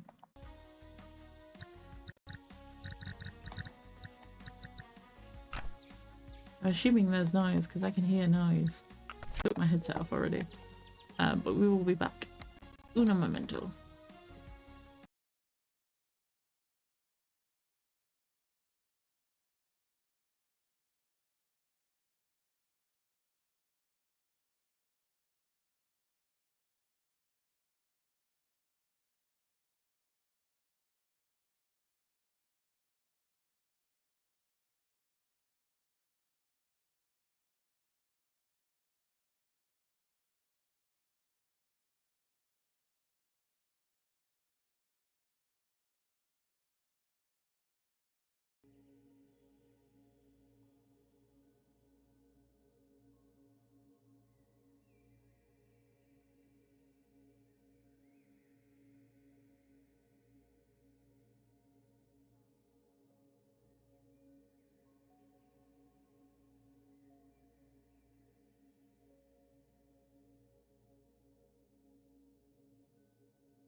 Waiting for what?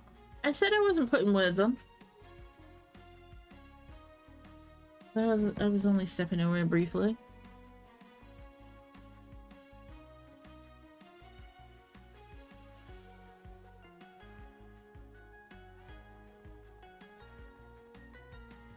Whew.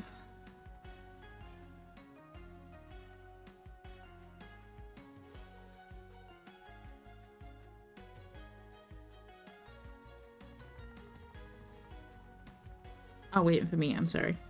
My bad. Let me just... I need to fix a run. By fix a run, I mean...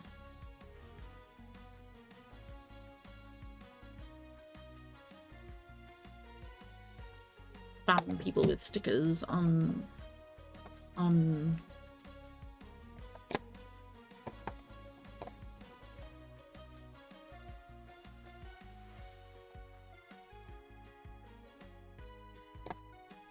TikTok. I can't think of the word.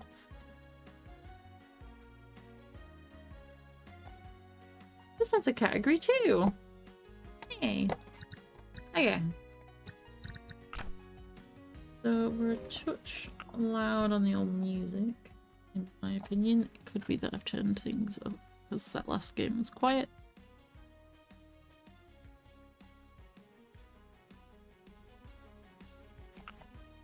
Controls, I'm sure it'll tell me on my way through.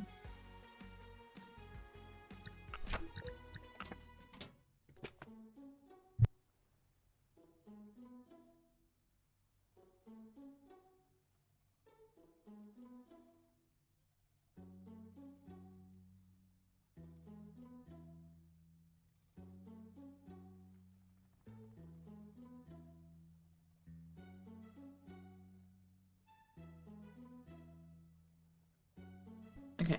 Sorry, I was setting a 40-minute timer for this one. And then we will be done once this one is done. Bureau of Development. Inspector Saffron. Inspector Saffron? Or maybe not. I don't know. Official summons. I must be. Surveyor Scout. Immediate deployment. It's come to the attention of the High Council that there has been unsanctioned development taking place on a Floodlands island. By decree of the High Council, you are hereby summoned to travel immediately to Westmarsh. Westmarsh? To survey the extent of development. Your objective is to visit the 8 required locations, recreate your experience, take a photo of the development, add it to a dossier, return with the report. Notice this opportunity is mandatory. Failure to return with the report in hand will result in termination and exile. Timely completion of the report will forgive previous grievances. Oh, we have to pick one. That one looks like a snail. That's about as non-committal as I am.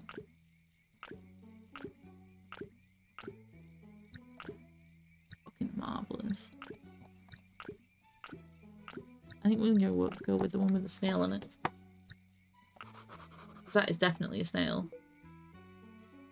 Collect your things. My camera. I'll need this to take photos of each location for the report. Map of Westmarsh. This will come in handy to know where I am and where to go, where I need to go next. I'm really struggling with reading. My notebook. These are 8 locations I'll need to check out. Better keep this list. Keep my report and map in this dossier. Speedboat ticket to Westmarsh. Westmarsh. Let's get going.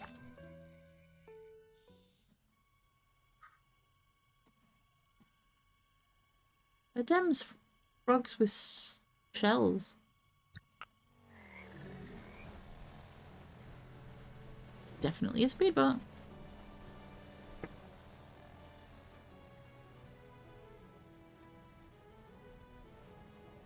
Oh.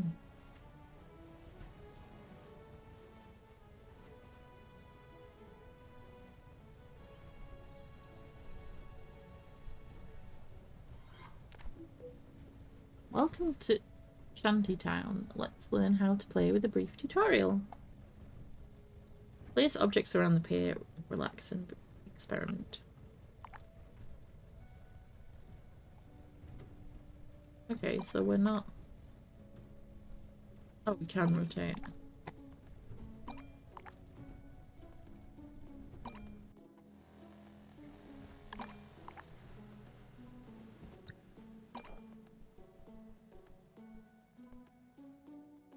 Hang on, rotate the camera.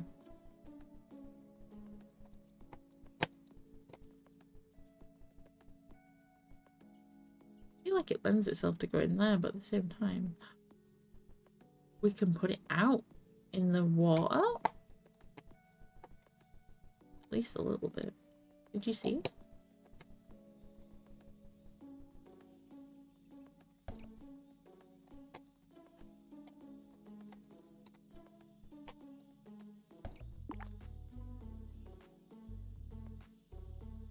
Some objects have variants. Press change model.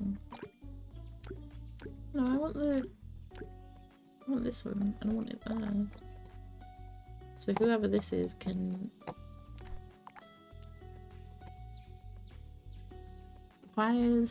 Buildings require a certain amount of service to upgrade. Okay. Utility. Is this something I can attach to the house? Oh, it is. Oh, it's a cafe. Okay.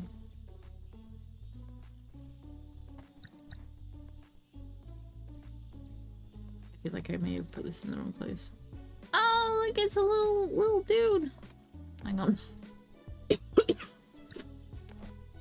Little little house.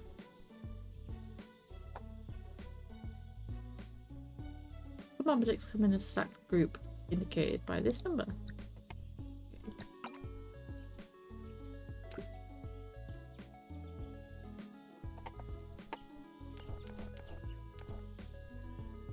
I was gonna say, is there a side that has...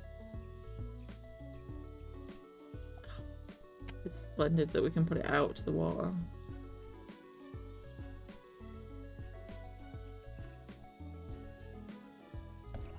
Accident waiting to happen if I've ever seen. Why is it trying to put the door in the floor?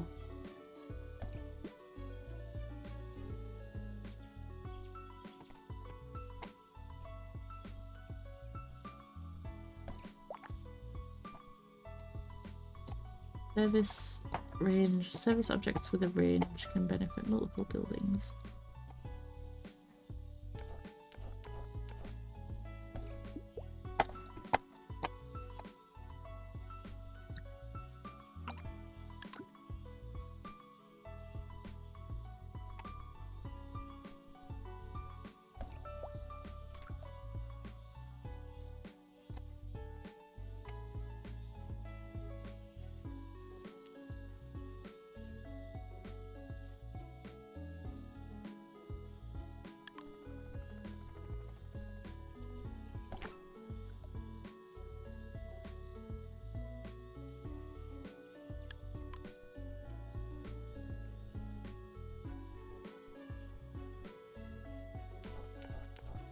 Ah, the way the lamp shakes, that's fun.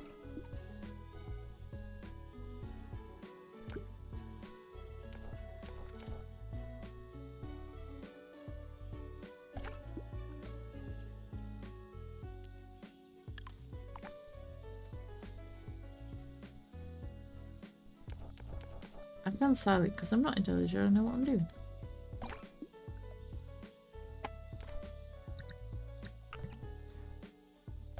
That's nice there actually. I think I'm gonna have to move the cafe because it's looking weird.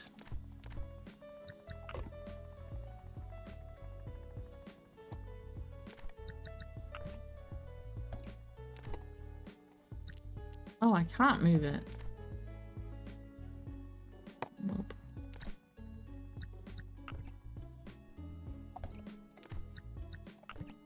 I don't know how to get the other sign back because it disappeared into the ether.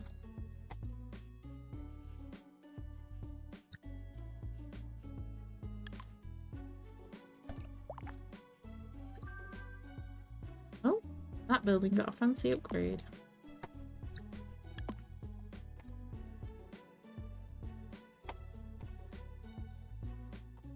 I fear that is the front of the cafe and I've put it out over the water. Oh no, because that's a... You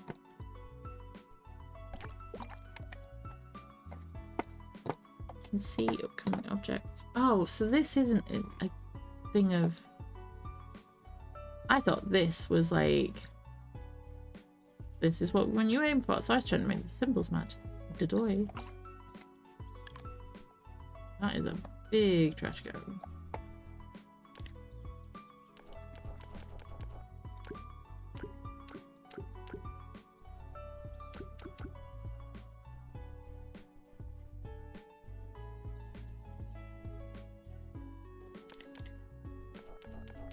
Oh, could you change the colour?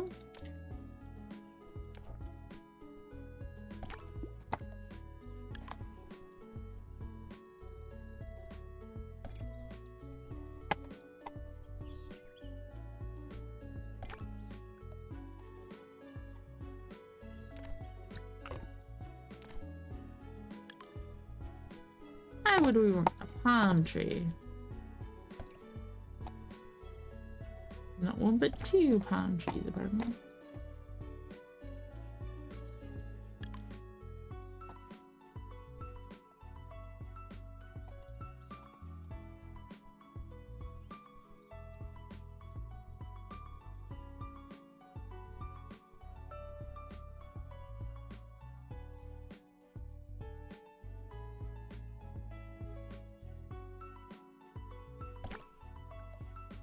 There's debating if that could go somewhere else.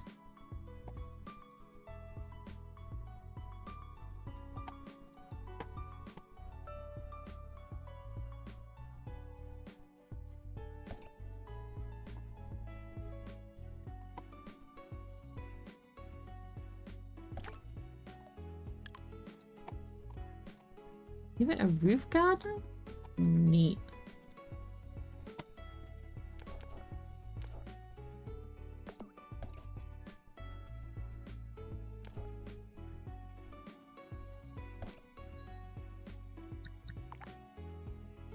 Complete your goals. Place all objects to make a photo and complete a location. Cool.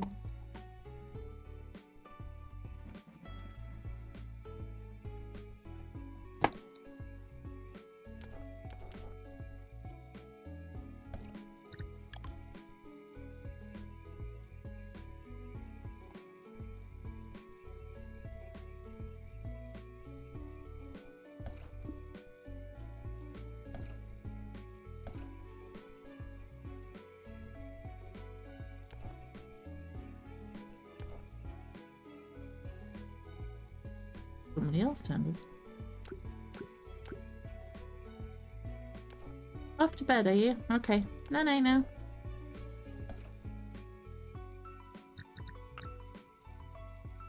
What was the reset button for?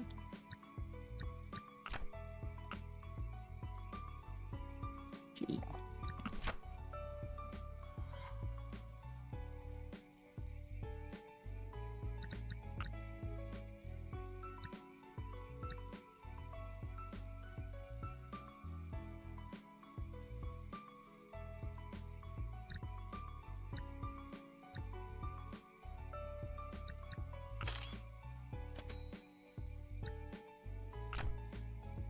I don't know what that said. I have a... Location complete.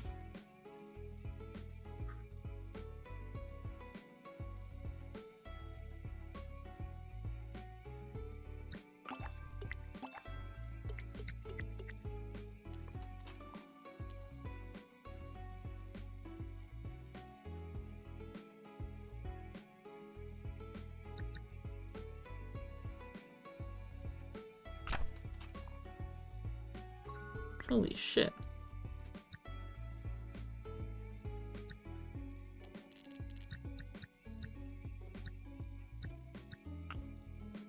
Not available in demo. Rude. No, it makes sense.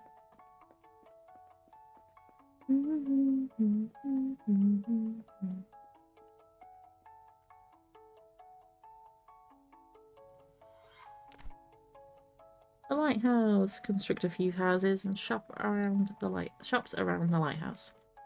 Buildings can stack when space is limited. Place buildings soon to take advantage of object range. Okay. I didn't know they stacked. It's a big ass bird.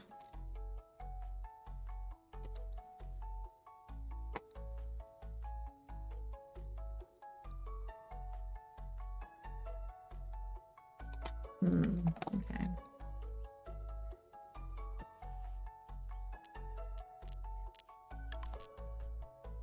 Oh boy, that's quite the big one.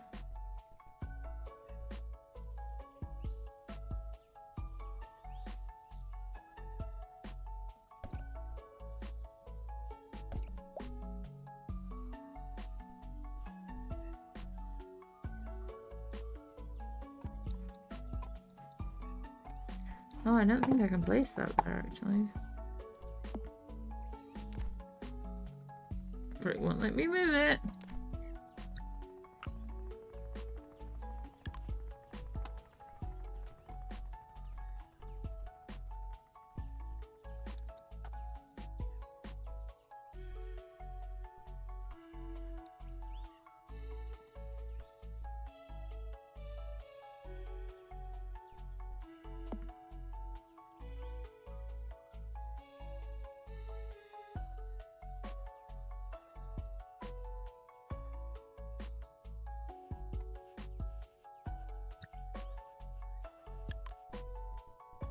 These places are fucking massive.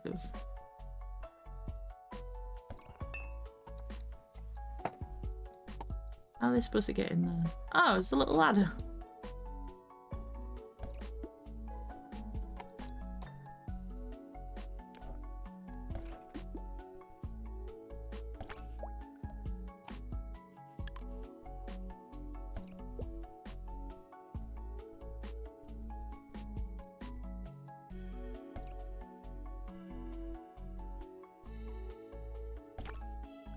Mismatched chairs, I love it.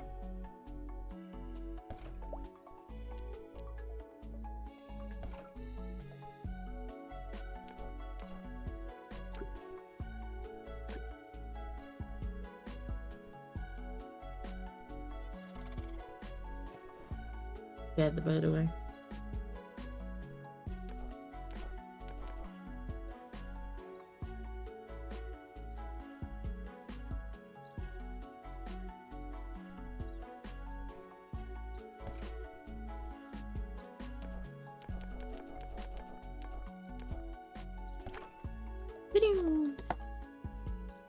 More houses. Fuck.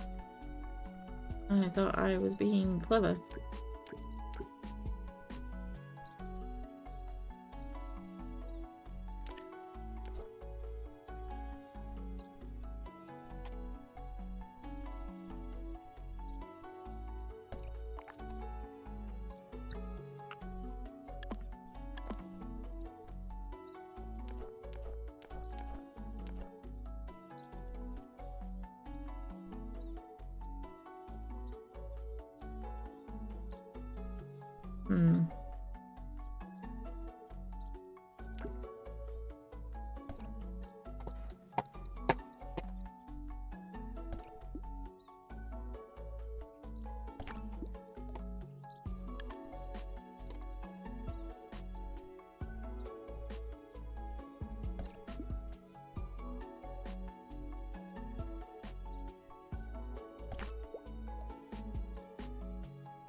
Another house? Holy shit.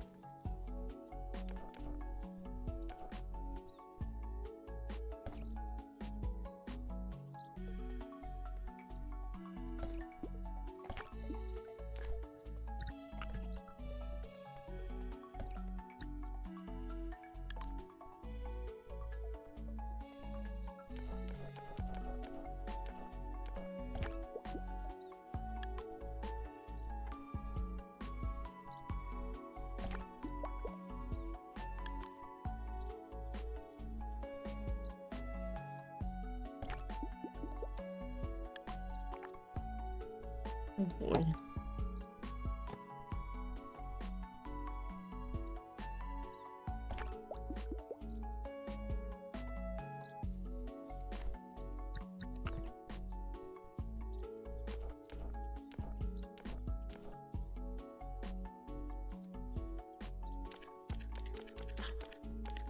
Needs to be pink because the roof is pink. I think there's gonna be another fucking thing.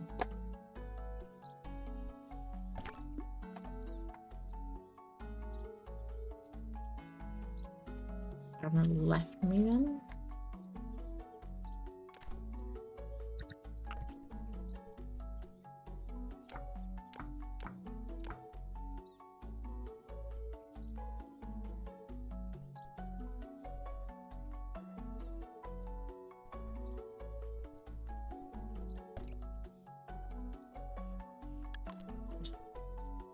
Oh, that's why I was reading that.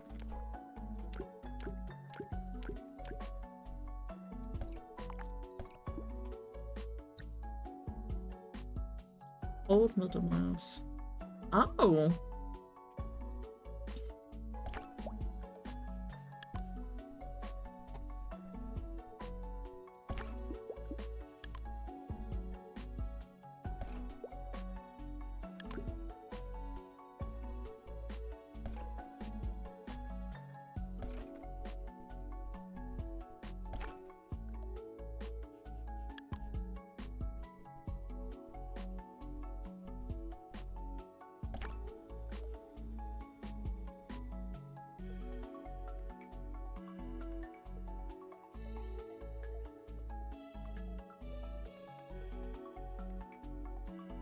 Hmm.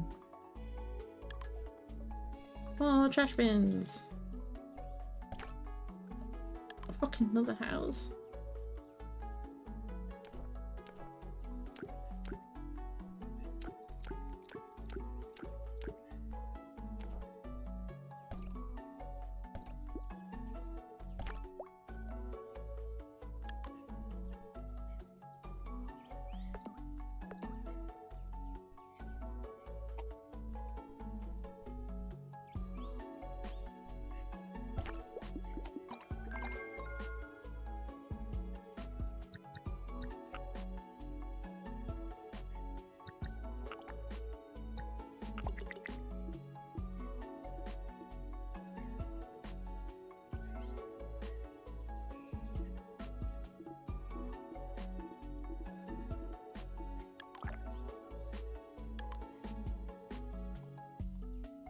Everybody don't be getting extra balconies.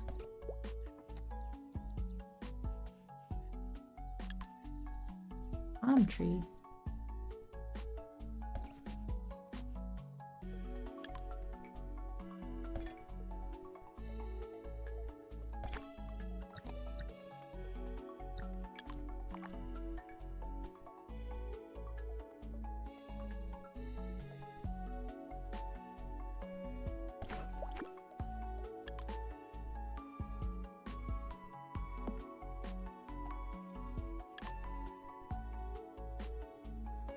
It's finally the aesthetic of my island going.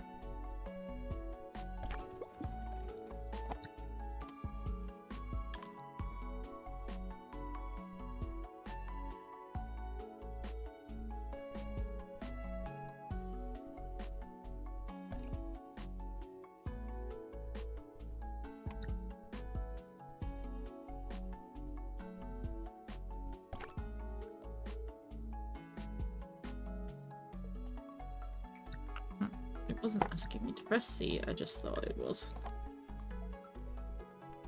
Does this just feed into the water? Oh no, it's a drain. Okay.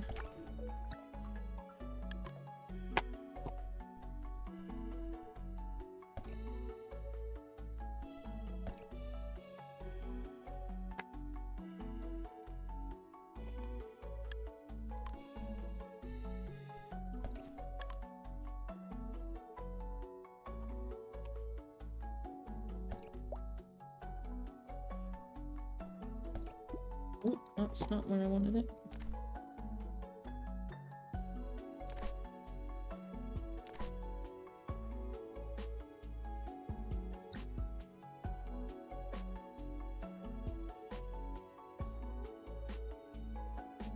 Oh, wait, I'm pressing the wrong buttons. The amount of houses there. Jesus.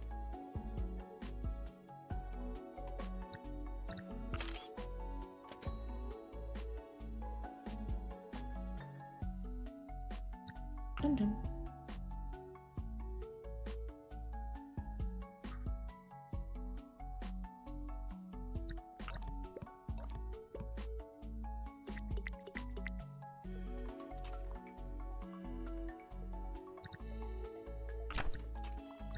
Ow. I'm guessing nowhere in between is available in the demo.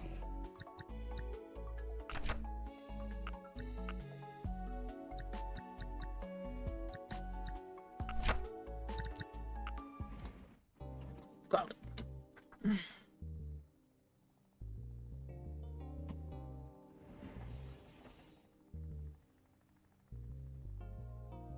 Itchy. Do-do-do. Do-do-do-do-do. Mm-mm-mm-mm. Mm-mm-mm-mm-mm-mm-mm.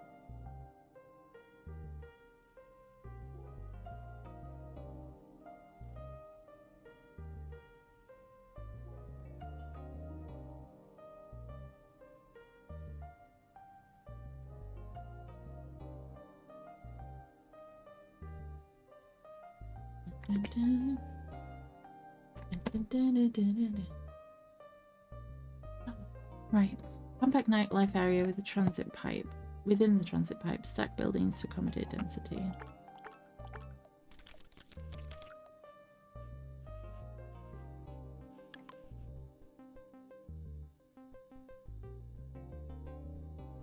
Is this all we can see of it? Yeah, because of that roof. Not going there.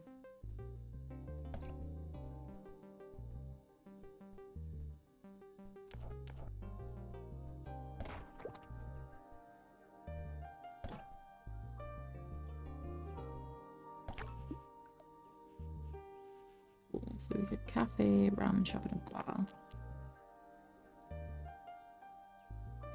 I have a feeling that stop should be on here somewhere. Oh no, I feel like we did it okay. It feels like it's the wrong way around though.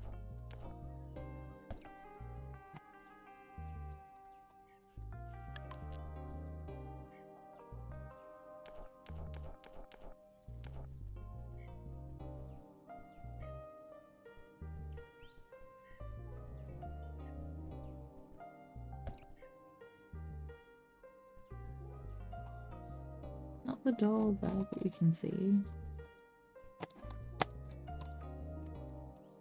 Fine, be that way. If I can. Oh god.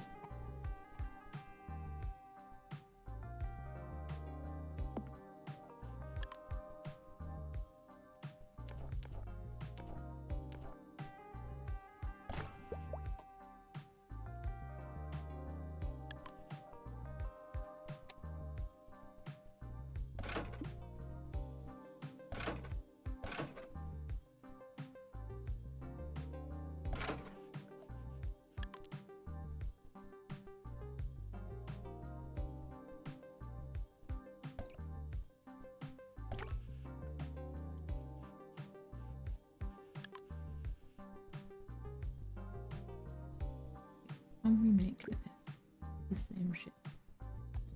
Oh, we can.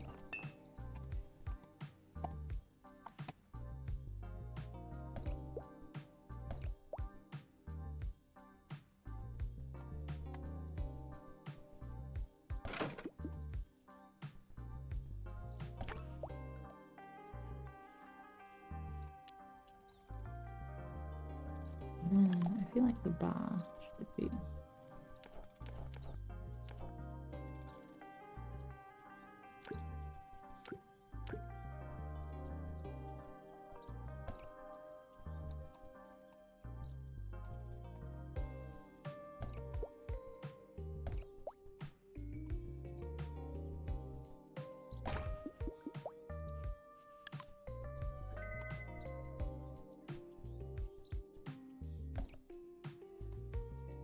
Dinky ramen shop on top of a bar. Even though logically that didn't work because that is the front of the shop.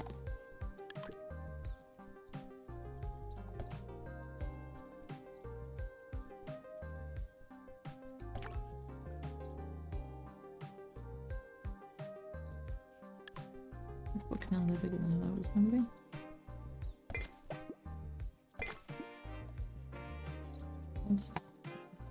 There isn't actually many places we can stack them.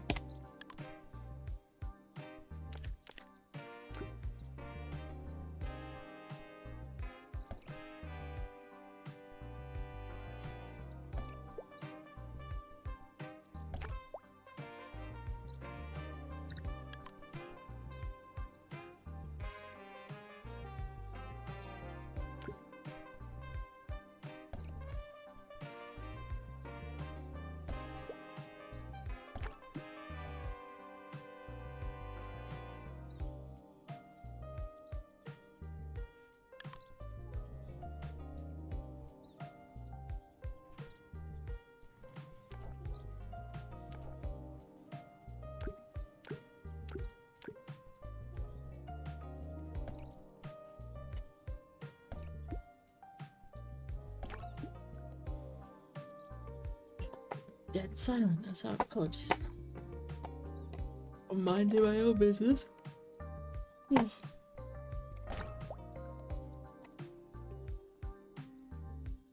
Good God, there's a lot of shit to put down. It's this place to put the vending machine.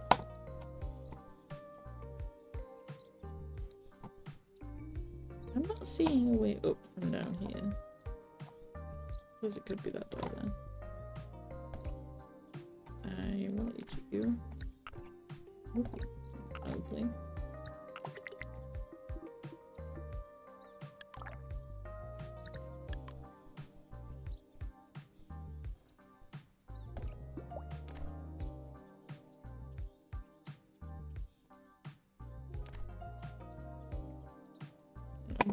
After this. I don't know why it's there.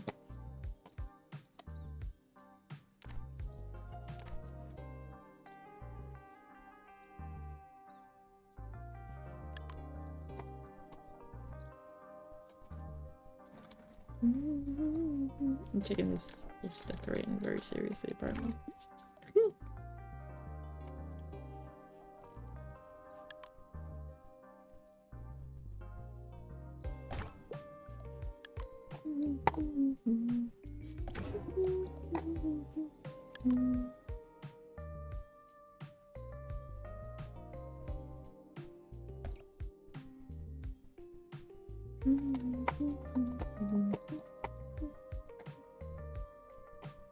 Camera's not the easiest thing to navigate at all times.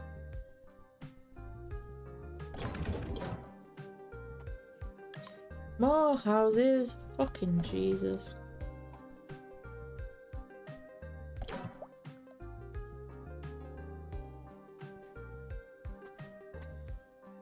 What are these fucking things? That's where those doors are.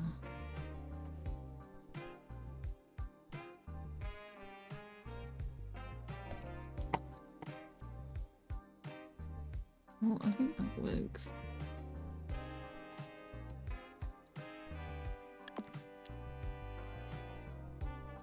I have to try and fathom out how to get there.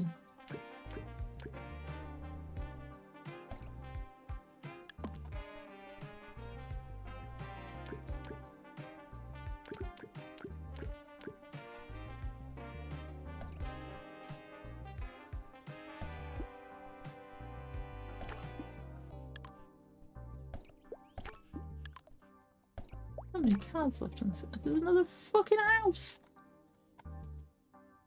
You can't take any more.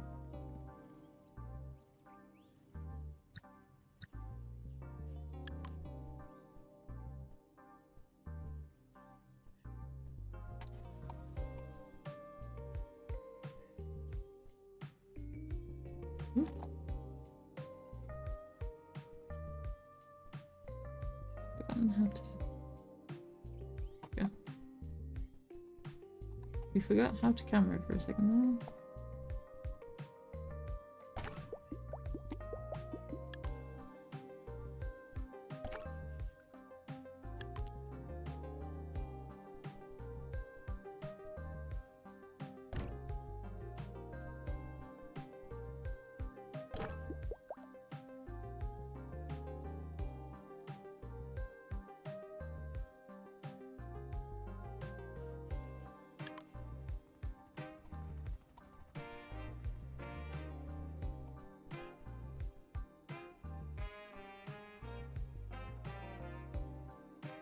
Yeah.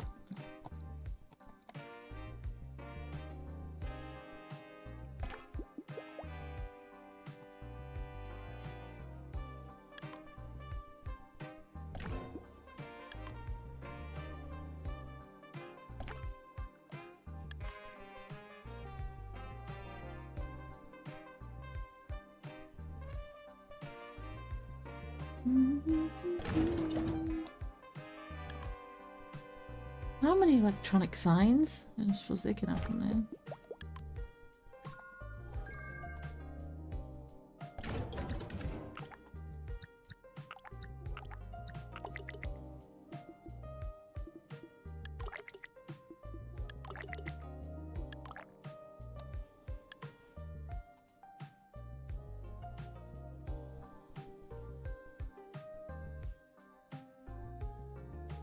Feels like a suit.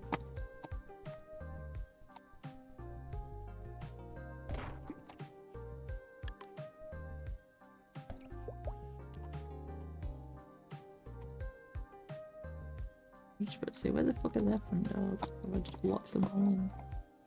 Nope, I haven't.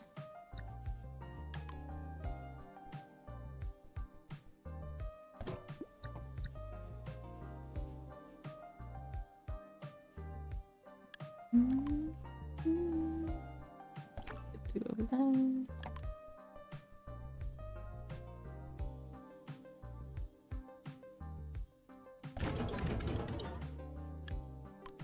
Oh my god, another trash bin, or by the trash.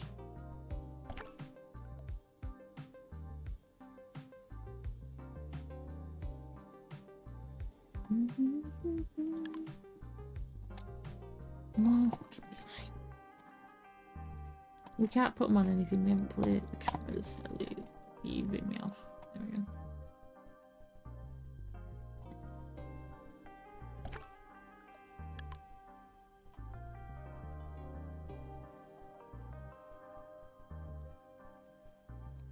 Don't know what it says, but we'll put that there.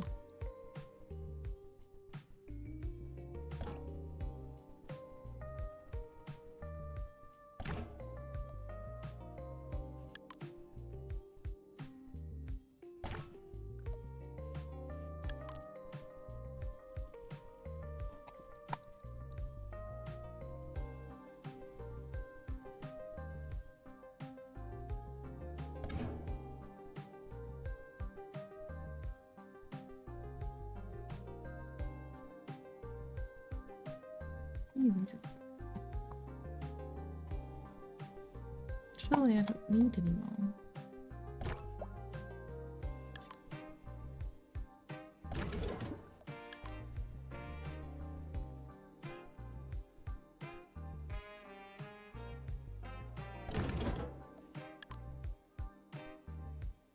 Christ. You got anywhere to put all this random shit?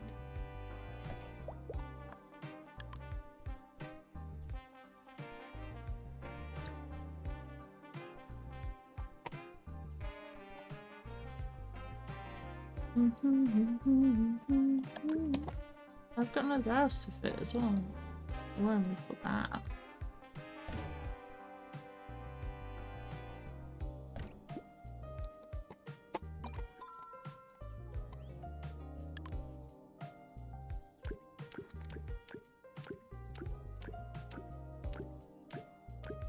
I was hoping there would be something that looked smaller. Never mind. Beautiful. Shiny thing.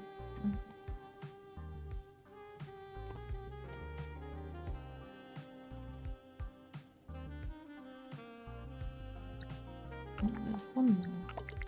It's missing.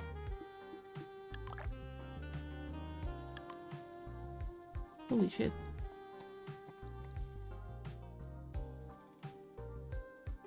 What in the fucking hell fish is that?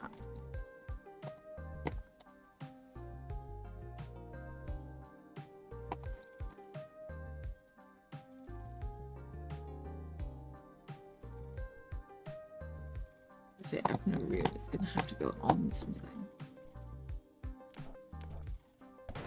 Big old fish tank. I don't know what it is, but it's a big old fish tank.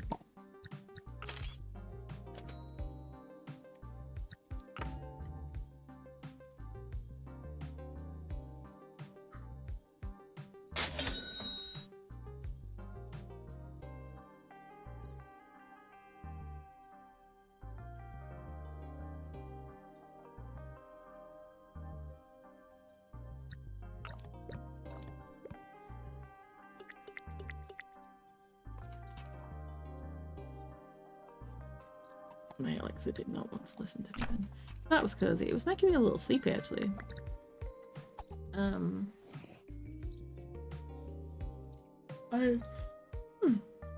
not too sure about the camera controls, but it isn't not a bad little game. Not a bad little game at all.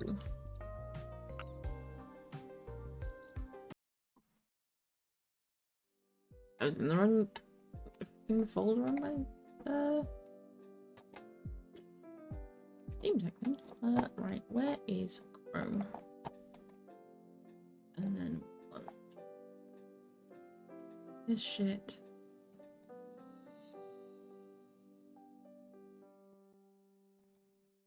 What have I played today?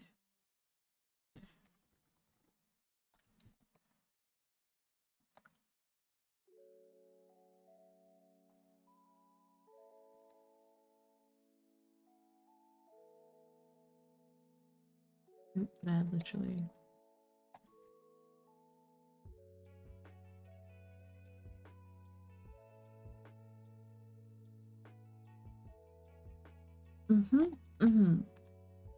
Not reading them.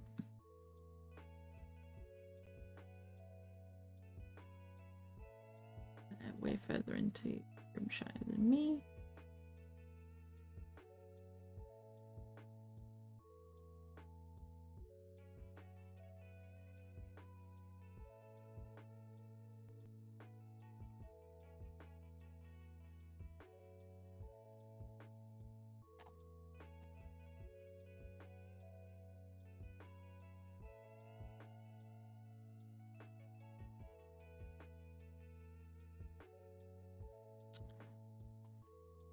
Yeah, I don't feel comfortable reading them. That's ooh.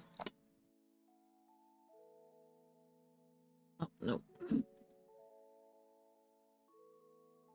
I clicked on someone who was live and then it went straight to this person is offline.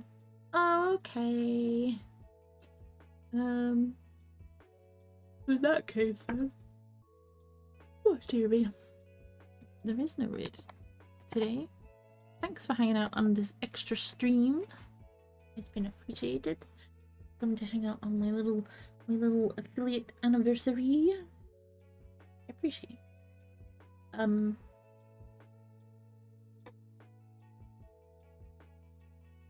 No, my brain's just come blank again. Oh. I'll leave it there. Thanks for hanging out again. How many times do I always say thanks for hanging out at the end of stream? We'll be back to with Vampire. I realized in planning the way I did, I streamed Friday, Saturday, Sunday, today, and tomorrow. That'll be 5 days in a row. Like bonkers shit, man. Bonkers. Yeah, we'll leave it there. And we'll be back tomorrow.